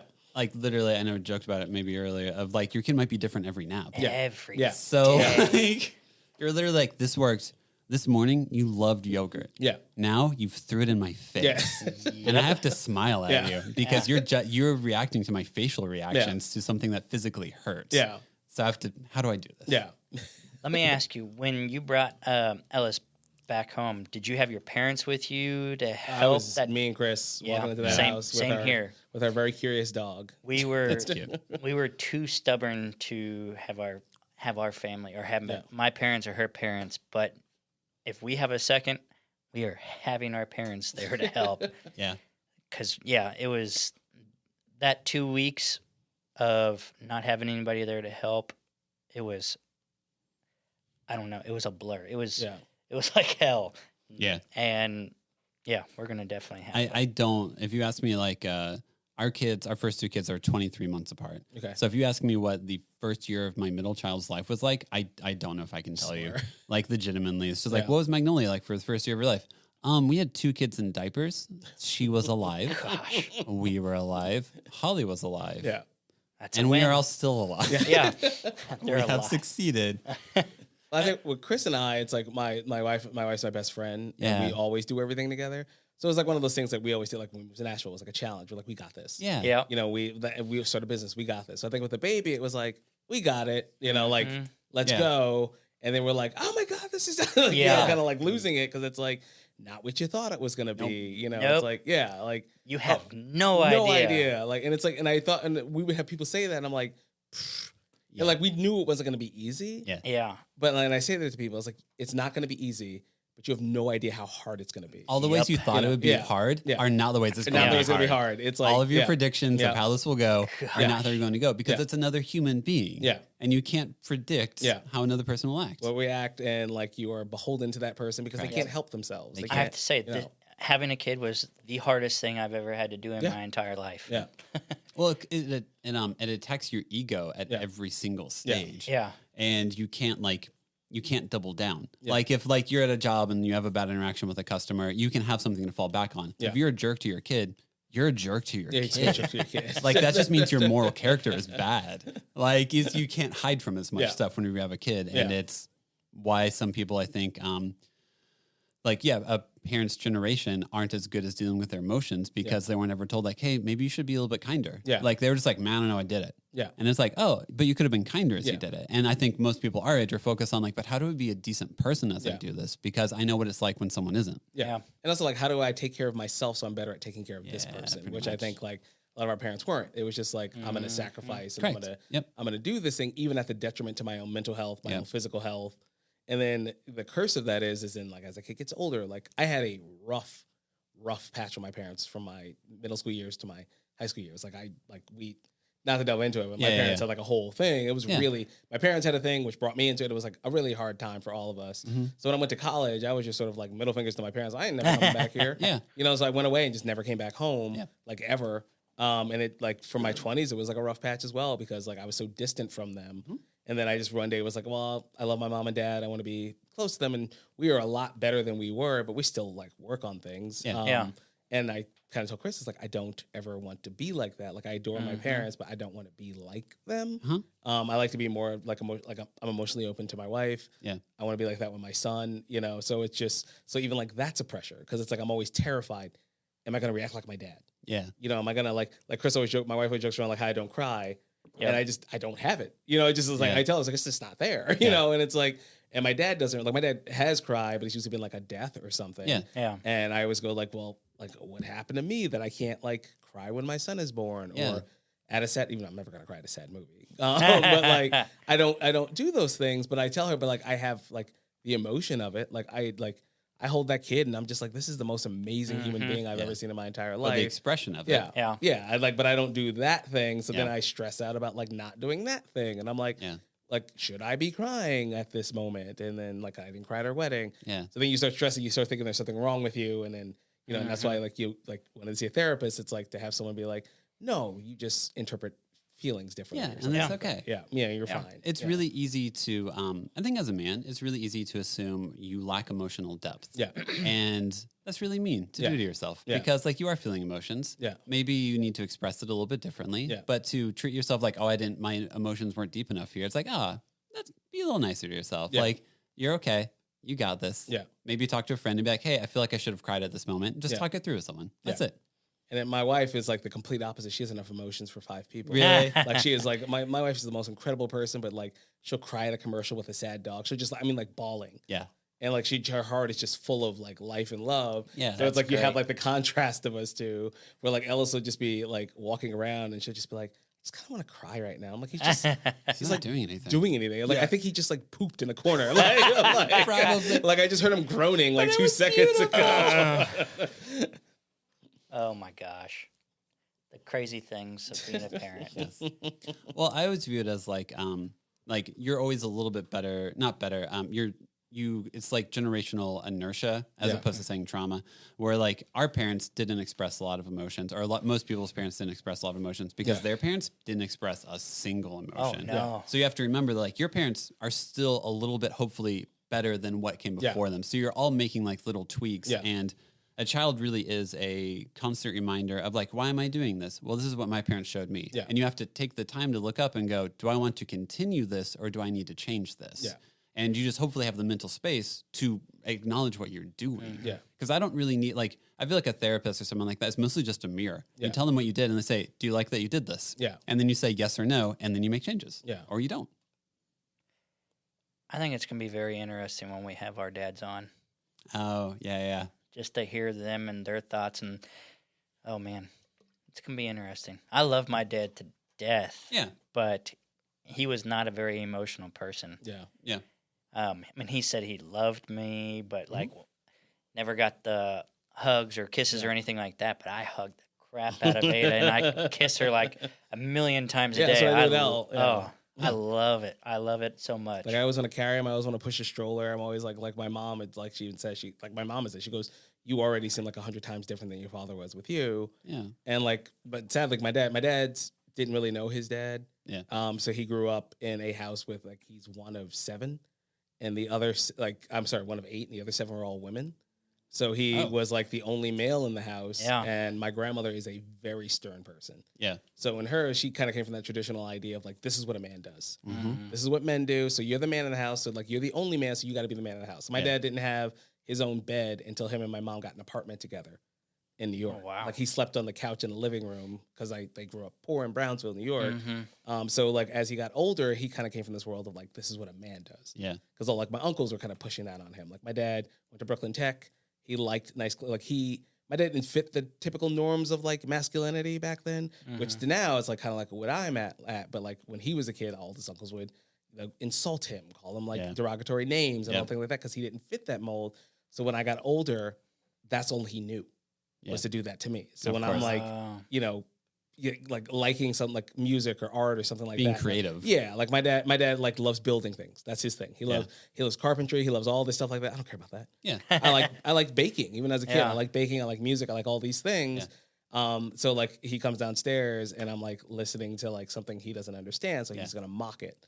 Yeah. And that's sort of like how I grew up. And I told Chris, like, Ellis is not going to deal with that because like you said, like as we get older and our generations progress, we sort of get further away from that. We're like, I'm not going to do that to my kid. Yeah. I'm like, I want to learn what he's listening to. Yeah. I may hate it. Yeah. Like my wife yesterday, she goes, one day Ellis is going to want to go to a concert like Taylor Swift. And I was like, cool, I'll drop him off with his friends. And she's like, well, what if he's like too young? And I'm like, I guess he doesn't get to go. It's like, I don't know. Very easy solution like, I don't here. understand. Like, you can go. I don't really want to go to like some certain concerts, but at the same time, I'm going to be open to his music. I will make sure he gets dropped off. Yeah. And I will make sure he gets picked up, and I'll make sure he has a good time. Yeah. But like my dad would have been like just totally devoid of that when we even cared. But I think like you're right. Like as we slowly start, as generations get further and further away from that, we're more open. Like even now, like this podcast exists. Yeah. I was sitting there talking about like three men talking about mental health, and it's just like a couple of 20 years ago, they're like, what are they doing? Yeah. Like, what do those words mean? Why are they not talking about like football and basketball and golf? Those are some like feminine men. Yeah. And all we're mostly doing is acknowledging an emotion exists and that it affects you. Yeah. It's not even like, that's not even that deep. That's not even that like it's extreme. like the bare minimum. Hey, did you feel scared when you held your kid? Yeah, a little bit. Yeah. Hey, me too. Yeah. Wow, they're revolutionary. The Nashville dads are revolutionary. Revolutionizing masculinity There we in go. some way. I was lucky. My parents my mom loves a lot of sad music. Yeah. So when I love sad music, I speak mostly in sad music terms. Whenever I listen to sad stuff, it's like, oh, I'm glad you like that, but not like in a derogatory way, but just like, oh yeah, cool. Are they playing in town anytime soon or anything like that? Do you need to go to one of their concerts? Like, I don't understand why you like to me, not what I connect to. Yeah. But hey, you seem to like it. You really like that acoustic song. Do you need an acoustic guitar so you can learn how to play it? Yeah. And I'm like, oh, it's funny what stuff growing up, I didn't realize how different that was than a lot of other dads. Yeah. Where my dad worked a ton, and so he wasn't available, but he'd always like, I feel like I asked my dad a year ago or something like that, like, oh, what were we like whenever we were this age? And he was like, you know what, honestly, I was working too much, and I hate that. Yeah. And I'm like, even him saying like, and I hate that, or expressing remorse of like what was required of him. Yeah.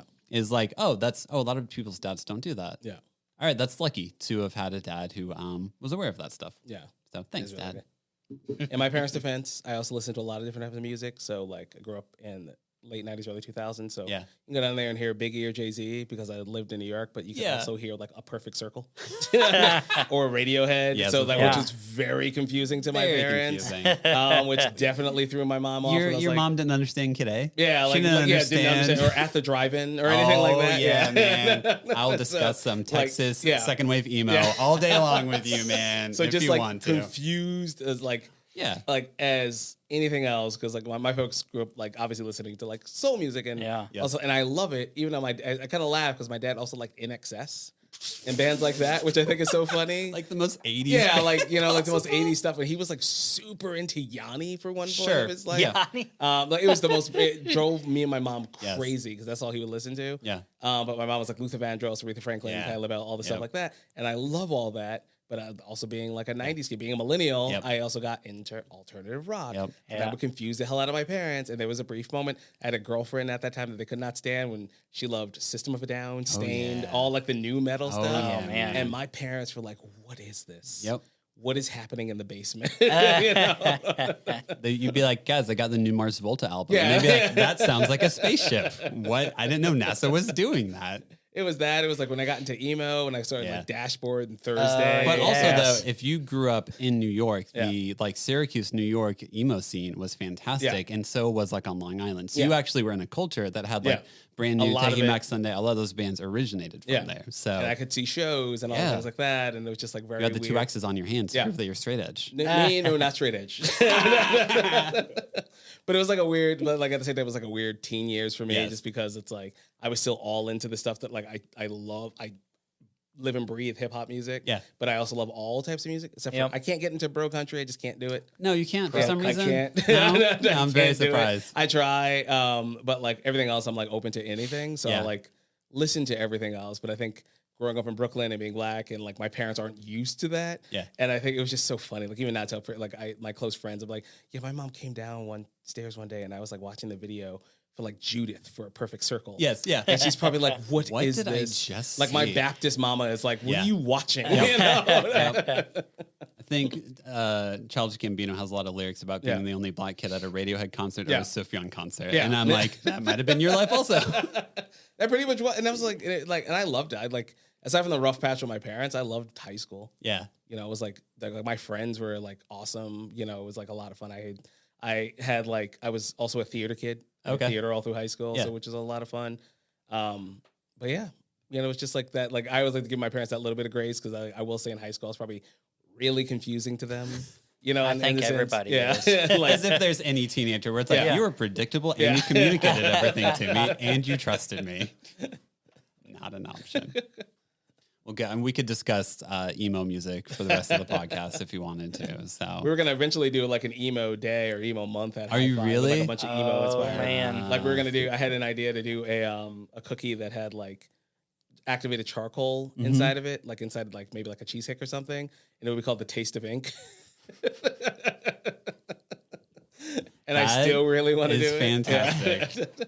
The Used is not a spoken, like they are technically one of those weird emo bands where you're like, you're just angry. They're from like Salt Lake City, so they have a lot of repression. So it's like the constant argument of whether or not Jimmy Eat World is emo. Oh, yeah. I'm going to say second wave emo. Yeah. No, they inspired a lot. We can. No, I'm sorry. It just becomes a music podcast now. Basically, I'm sorry, man. No, that's fine. Well, so I think on your Instagram you guys had posted about like dad albums. Yeah, that's like me. I Weezer. do. Yeah. That's all him. Is Jimmy World dad music or is Weezer dad music? I think for a lot of people. Or was it Wilco? Yep. Yeah, I've seen Wilco. I saw Wilco at the Ryman. Yeah, man. Oh, and I was like in there, and I was like, I love this show, but I was looking around. I was like, okay, I'm that age now. Yep. I was like, Jeff Tweedy finally looks like an old man. He does. Yeah. Yep. And I was like, oh, this is dad rock. This is now dad rock. Yep. It's a fun. Oh, I would say Jimmy Eat World and the Get Up Kids. Yeah. I don't consider them as much emo, which I know anyone who listens to them is like they're definitely emo, but they definitely inspired a lot of emo bands. So like Clarity is like people call it an emo album. I just think it's a gorgeous album. That's all. I just want to sit there and zone out and listen to it because it's beautiful. I always Get Up Kids more emo than Jimmy. Jimmy World's always been tricky to me. Yeah, Get Up Kids are definitely emo because they're on a record label that inspires. That's like it's like Dashboard Confessional and Saves the Day and all those extremely emo bands. But if you listen to their entire career, they're more of just a rock band from Kansas City. Yeah. So sorry, Justin. Sorry. Nope. Sorry, no. Justin. I mean, I listen to a broad range. So I was into rap. I loved 3-6 Mafia, and then I loved Dashboard Confessional, Good Charlotte. Anything that had a good beat to it, I loved. I was not a person that just stuck to a genre. Yeah. I feel like you told me once, whenever you were younger, you kind of resembled the lead singer of Newfound Glory. Yes. Whenever you're in high school. In high school, so my girlfriend went to an all-girls Catholic school, and a lot of her friends said, without the beard, that I looked like the lead singer of Newfound Glory. And I was like, oh, yeah. Okay. So then I started listening to them. Because you're like, I don't know, I look like this guy. Yeah. I was like, all right. Did you just start talking like this, where you just refuse to breathe out of your nose at all entirely? Well, I guess I kind of sounded like him, too, apparently. You do not. No. Okay. But that's good, I guess. Yes. It is fun. We can talk about music for a very long time. I'm trying to figure out. Now, if I think of emo-related cookie ideas, can I send them over to you? Yeah, of course. Okay, cool. Yeah. All right, I'll try to... Like, I have a playlist at the shop that's, like, all emo stuff. Yeah. Staff loves it. Because even the Gen Z staff I have somehow know all these emo songs, which Seriously? I find so funny. Yeah, so many of them. What else on your playlist? Because it's got to ask. If you can think of it off the top of your head. I think I've kind of listed it. Like, there's a lot. I could send it to you. Okay, you should send it to me. It's pretty fun. It's like I have that one and I have another one that's like all just like 90s music. Yeah. That is a collaborative playlist that with like two of my close like friends that we've been adding songs to for probably the last 10 years. And it is like well over 8 hours long. Like we'll randomly be like, do you remember like Puddle of Mud? Oh yeah. We'll just like throw it on there and like it's just like that's probably one of my favorite playlists because I just like play back and I can picture just the nostalgia. music. The music videos are in my head. And it's so funny to think like, man, this was a time where like this was like top 40 music. Eve 6 like made Eve a real career. I saw Eve 6 at Fredonia University. And when I was a kid, and we ended up hanging out with them at the bar afterwards. Sweet. It was like the most random thing in my life. Yep. Yeah. What would you consider Jack's Mannequin? Jack's Mannequin's emo. Because he was an offshoot of Something Corporate. Yeah. Oh, okay. Something Corporate is definitely So I emo. saw them in concert in Cincinnati. And me and my friend got into a fight at that place. With like the crowd or with each other? It was with the crowd. Okay. It was hilarious because you went to an emo show to start shit. Well, no. So it was. I was actually kind of joking. Yeah. Somebody behind it was behind my friend, kept pushing my friend, and I just looked over at him jokingly and was just like, "Dude, if you want to do something, I got your back." Yeah. Literally, he turned around and started punching. I'm like, "Oh crap!" No, not like that, not like that. I just thought maybe like I was like, I was just joking, but then so he gets him in a headlock. I start punching him as well. Crowd scatters, and I'm like, we're gonna get in trouble and kicked out here. Yeah. So we stopped, went to the back of the crowd, and kind of just calmed down for a little bit. Yeah, but listened to the song and got sad. But yeah, we're like at a Jack's Mannequin concert. I was gonna, we got like at the wrong concert, different concert. You got a mosh pit started. Yeah. At a System of a Down concert, totally acceptable. Yes, totally acceptable, but not at Jack's Mannequin. Actually, it's so funny. I went to The Tallest Man on Earth, which is like all acoustic, really, really pretty. And my wife is like 5'1". She's super short. Yeah. And like there was a time in which we were like standing there and someone like got in front of her and was like, "Oh, this is where I was standing." And I'm like standing there and I'm like, I could punch you in the face over her. Which is also another weird masculine thought of protection. Of like, well, I'm gonna fight this guy. And it's like, your wife doesn't want that. Yeah. No one here wants that. Yeah. What are you doing here? But in my head, I was like, you're at a Tallest Man on Earth like concert. The chillest concert. On like a Thursday night. There's a like Swedish dude playing acoustic guitar by himself on stage. You're trying to pick a fight with a girl who's like half your size while her husband's behind. Like, do you need a hug? Do you need to talk? You should say do you that. need to talk? Like, hey, man. Do you need a hug? Like, hey, man, your day's not going the way you thought it would. I'm like, are you okay? Are you okay, man? And just like make some eye contact. Look at me right here, right here, right here, right here. You okay? You okay? Well, you're being a real dick. I had told you this before about the Wild Feathers concert where we were basically right in front stage and this girl and I guess one of her friends and it was a couple other friends got in front of us and one of the guys was probably 6'4" or something like that. Oh, what an awful height. Yeah. And we were like, what the crap? And then one of the girls turned around, realized that like her friend was standing in front of us. She grabbed us and then put us in front. Oh, yeah? And it was the lead singer's wife, actually. Oh, that's really cool. Yeah, you did tell me that. Yeah. So I thought that was a really cool experience. I really want the Wild Feathers to come on. I know. Please, come on. Trying to work the connections. That is one of my favorite bands. So we'll have to have them awesome. on. Well, good to know you love music. If you have a cookie company called HiFi, listen to it all the time, and we can. Yeah. You should have another podcast. Brandon's looking for other people to have. So have a podcast on about music. Because you can have everybody that comes on the Nashville Dads. Obviously, all dads love music. Resentment over. No. There's no resentment. No, you're genuinely like, you like talking about stuff. It's like a lot of it. Also, like talking about music now is funny because like I think a big part of it is the love of music, but it's also the nostalgia aspect. Yeah, of it. of course. Because my close friend Brian and I talk about. We always talk because now that we're at this age, we're like. The songs we liked are on like oldies stations. Yep, now they're like 30 years old. Yeah, so now you're like kind of like you start hearing a song and you're like, oh my, like I hear like the other day I heard like A Story of a Girl by 9 Days. Ooh, yeah. And I'm just like thinking about the memory of when I first heard that song and like my friends like crappy CRX on like driving around, going to the mall to go see some like sneaking into American Pie. You know, or something like that. Yeah. You know, so it's like that. I think that's the phase now where it's like talking about music is so much fun because it's also the memory of that music. Yep. Like I could talk forever about new music, but like talking about like older stuff like growing up is like super exciting because you know, it's like, oh yeah, do you remember the band Lifehouse? You know, of course I remember Lifehouse. Of course. I'm hanging by a moment on this conversation. It's like right?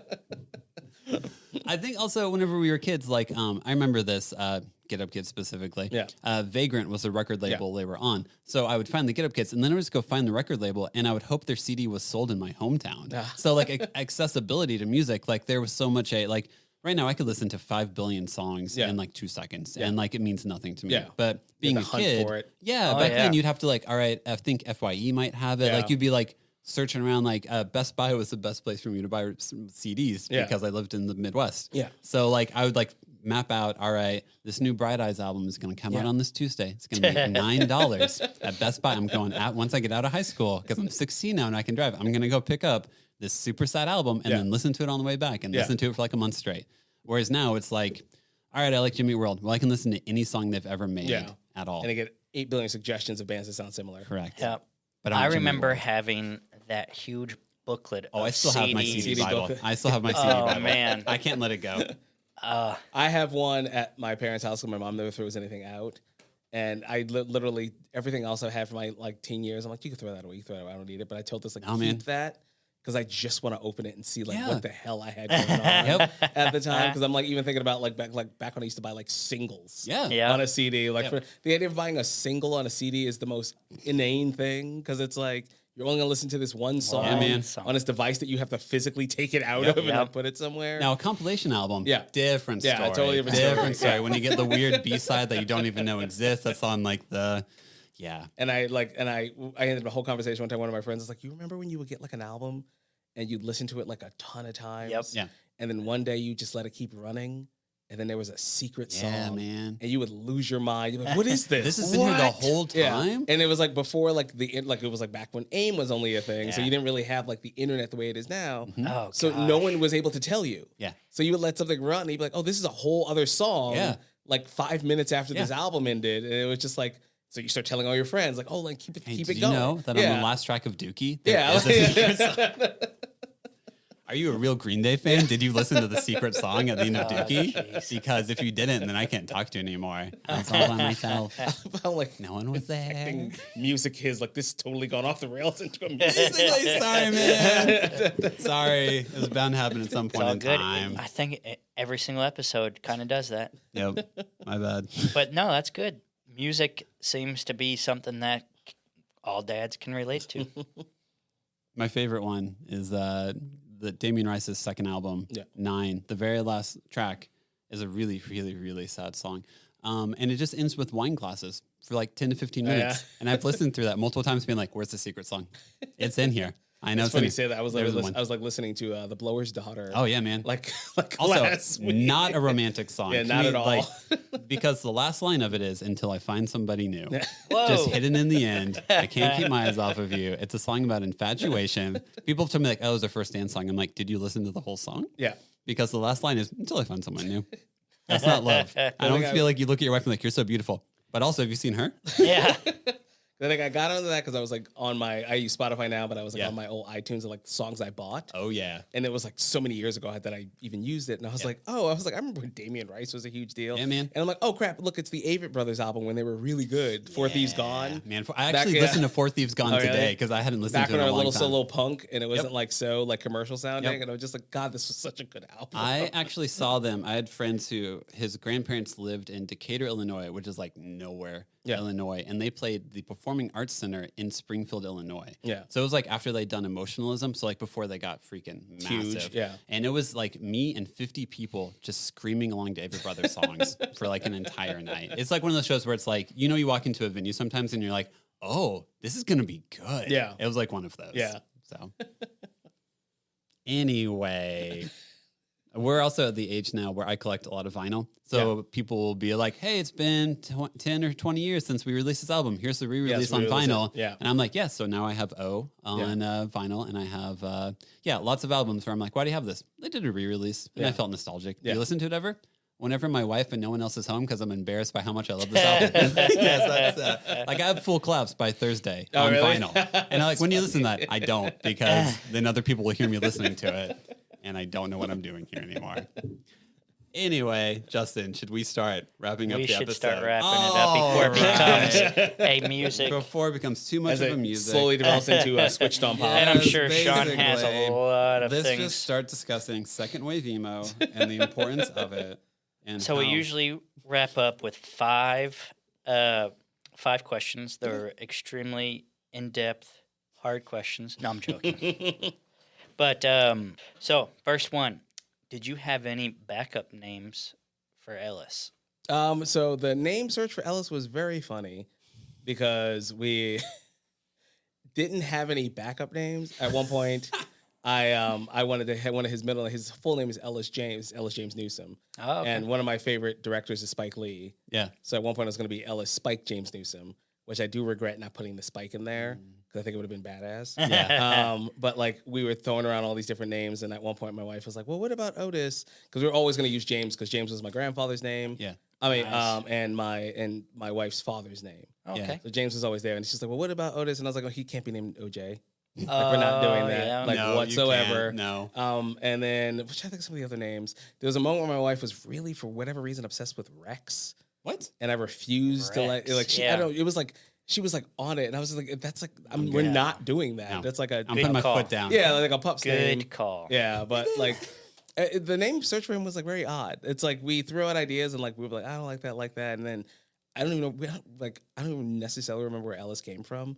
I just remember watching some movie, like I was like flipping through like streaming channels and like something just kept running. And I remember it was some movie that had James Earl Jones in it, like old movie, and his character's name was Ellis. I was like, oh, that's a cute name. Yeah. And it sounded like rare and like unique. Yeah. And then we name him that, and then like at his school there's a little girl named Ellis. We watch a show on AMC. One of the main characters' names is Ellis, and I'm like, "Oh, cool!" Like you know, like cognitive dissonance. Like maybe not realize that it's everywhere. You know, but yeah, like we didn't really have any backups. That's funny. Yeah, we had like a backup if we had a daughter, which would have been Ida Rose. That's my nice. grandmother's name, and then Kristen's mom's first name. Nice. Yeah. Ida. Yeah, Ida is my grandmother's name, and then Rosemary is Kristen's mom's name. Sweet. Cool. Yeah. My son's middle name is James also because it's my brother, dad, and grandpa's name. So, yeah. Apparently it was a big thing to name your kid James. James back then. All right. Second question. Do you have a favorite TV dad? Let me think. Do I? I'm trying to think of all the TV dads that I like. I mean, easily. I mean, I think it's hard to say as a dad because I think I like him as a person would be John Goodman. Oh, yeah. Yeah, because I just like really like John Goodman. Yeah. I was like John Goodman and Uncle Phil. Yeah. Who's like the universally great TV dad. Yep. Yeah. But yeah, I don't really think I have like a very actually, you know what? Correction. Yeah, you're okay. You're good. I have not in retrospect, I have never thought about this question before. Bob from Bob's Burgers. Yes. I've never watched that, so I Bob Belcher is my favorite TV dad. Yes. Because he is honest, he adores his kids, but he's also like, leave me alone. And the voice actor for him does such a perfect job of like monotone but loving at the same time. Where he's like, oh, I guess I have to. I guess I care about you. Yeah. He's like, but he does. But he adores them with every fiber of his being, and it's just like he's egging them on for all their mischief at all times. Yeah. All right, next one. Least favorite kid show or movie? One that just drives you insane. I have never watched it, so I avoid Cocomelon at all costs. If people tell me to stay away from it. Yep. Good call. But right now, I know it's really good for him, and he loves it. I cannot watch Miss Rachel. Oh, it's just like I don't know what it. Rachel. It's a YouTube show, and it's really good for helping kids like learn how to talk and speak. Yeah. It's great at it. Like Ella started he doesn't watch a ton of TV, but when he watches it, he started talking like almost instantly. Like it's very much close up, like watching mouth movement. It's really good for like helping with speech. But it's just like the show is so chaotic and such a low budget that it almost feels like when Chris, like he's watching it, I almost feel like he shouldn't be watching it. At one point, Chris, I was like, this is like the kids' equivalent of like off like on old cable channels, like punk shows or hip hop shows that you really weren't supposed to be able to watch. Yeah. Like you had to press 2 buttons down on like your grandma's old cable box in order to get it, kind of thing. Like it's so like piecemeal. Yeah. But it's so good for the kids. Like, there'd be like an animation of like a fox, and then she'd be like, all right, now I'll bring the bunny in. And the bunny's like a completely different animation style. And it just like stresses me out. Where's your consistency? Yeah, because it's not consistent. And then like the songs are like designed to help kids learn words. But like if you really listen to the songs, like there's one character that talks about brushing their teeth. And the way the song goes, in order to make things rhyme, she like says, brush your teeth at 1 a.m. And I'm like, why? Why would you ever do that? Now my kid's going to do that. So it's very like odd. And my wife makes fun of me because anytime it goes on, I can't do this. I was like, I can watch Sing with him and Sing 2 8 billion times. I can't do Miss Rachel. I can't. Sesame Street, adore. I love watching Sesame Street with him. I feel that way about Dr. Seuss books. Yeah. There's so many nonsense words that halfway through I'm like, this isn't a real word. This is objectively not a real word. He, she, me, she, be is not a real word. You will not use that in your day-to-day life. And Heather's like, where's your whimsy? And I'm like, it's gone. Because of Dr. Seuss. I'm with you. Do you have is there a toy that Ellis plays with that you also like playing with? Like whenever he's like, this, go play this, you're like, oh yeah, man, let's go do that. No, because Ellis is still in the phase where he likes to play with all the stuff that we own. Oh, okay. So like the TV remote, we actually gave him like an actual TV remote. We took the batteries out of it from one of the guest rooms and gave it to him. but he figured out that it does nothing. So he doesn't want it anymore. And you're like, oh, man. Yeah. But like the toys that I love playing with, I got him like a big pack of like toddler Legos. Yeah. So like building stuff. And surprisingly, he doesn't knock things over. Oh. He's always trying to like put things on top, like tries to help. Yeah. So like that's probably like the favorite thing I like playing with.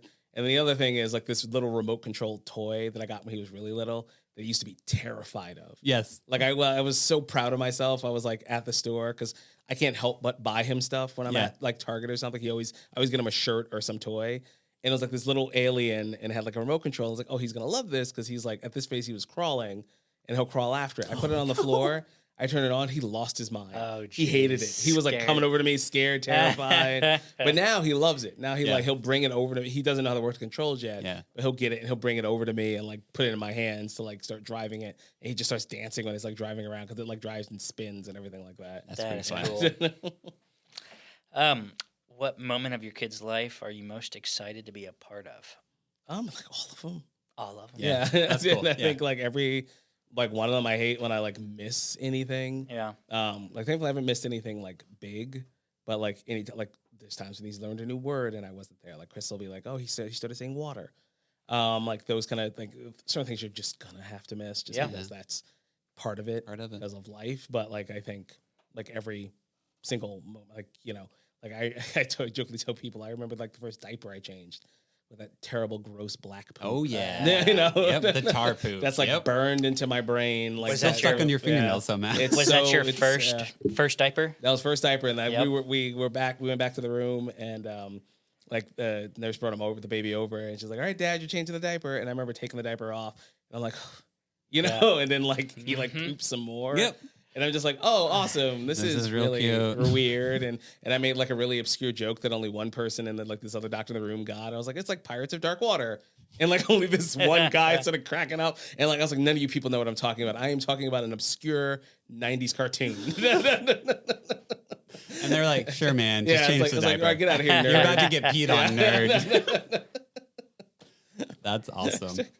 Well, Sean, thank you so much for being on the show. Really appreciate it. If people want to follow you, what's your Instagram? Like, how do you want people to follow you? Just at HiFi Cookies. Sweet. Yeah. Come visit your shop in East Nashville. Donaldson, whenever it gets open. Nashville is 733 Porter Road, and Donaldson is, I will announce the address when we get it open. Yeah. That's awesome. You do a ton. Thank you so much for spending some time. It was really fun. Yeah, it was awesome. Thanks, Sean. Thanks, y'all.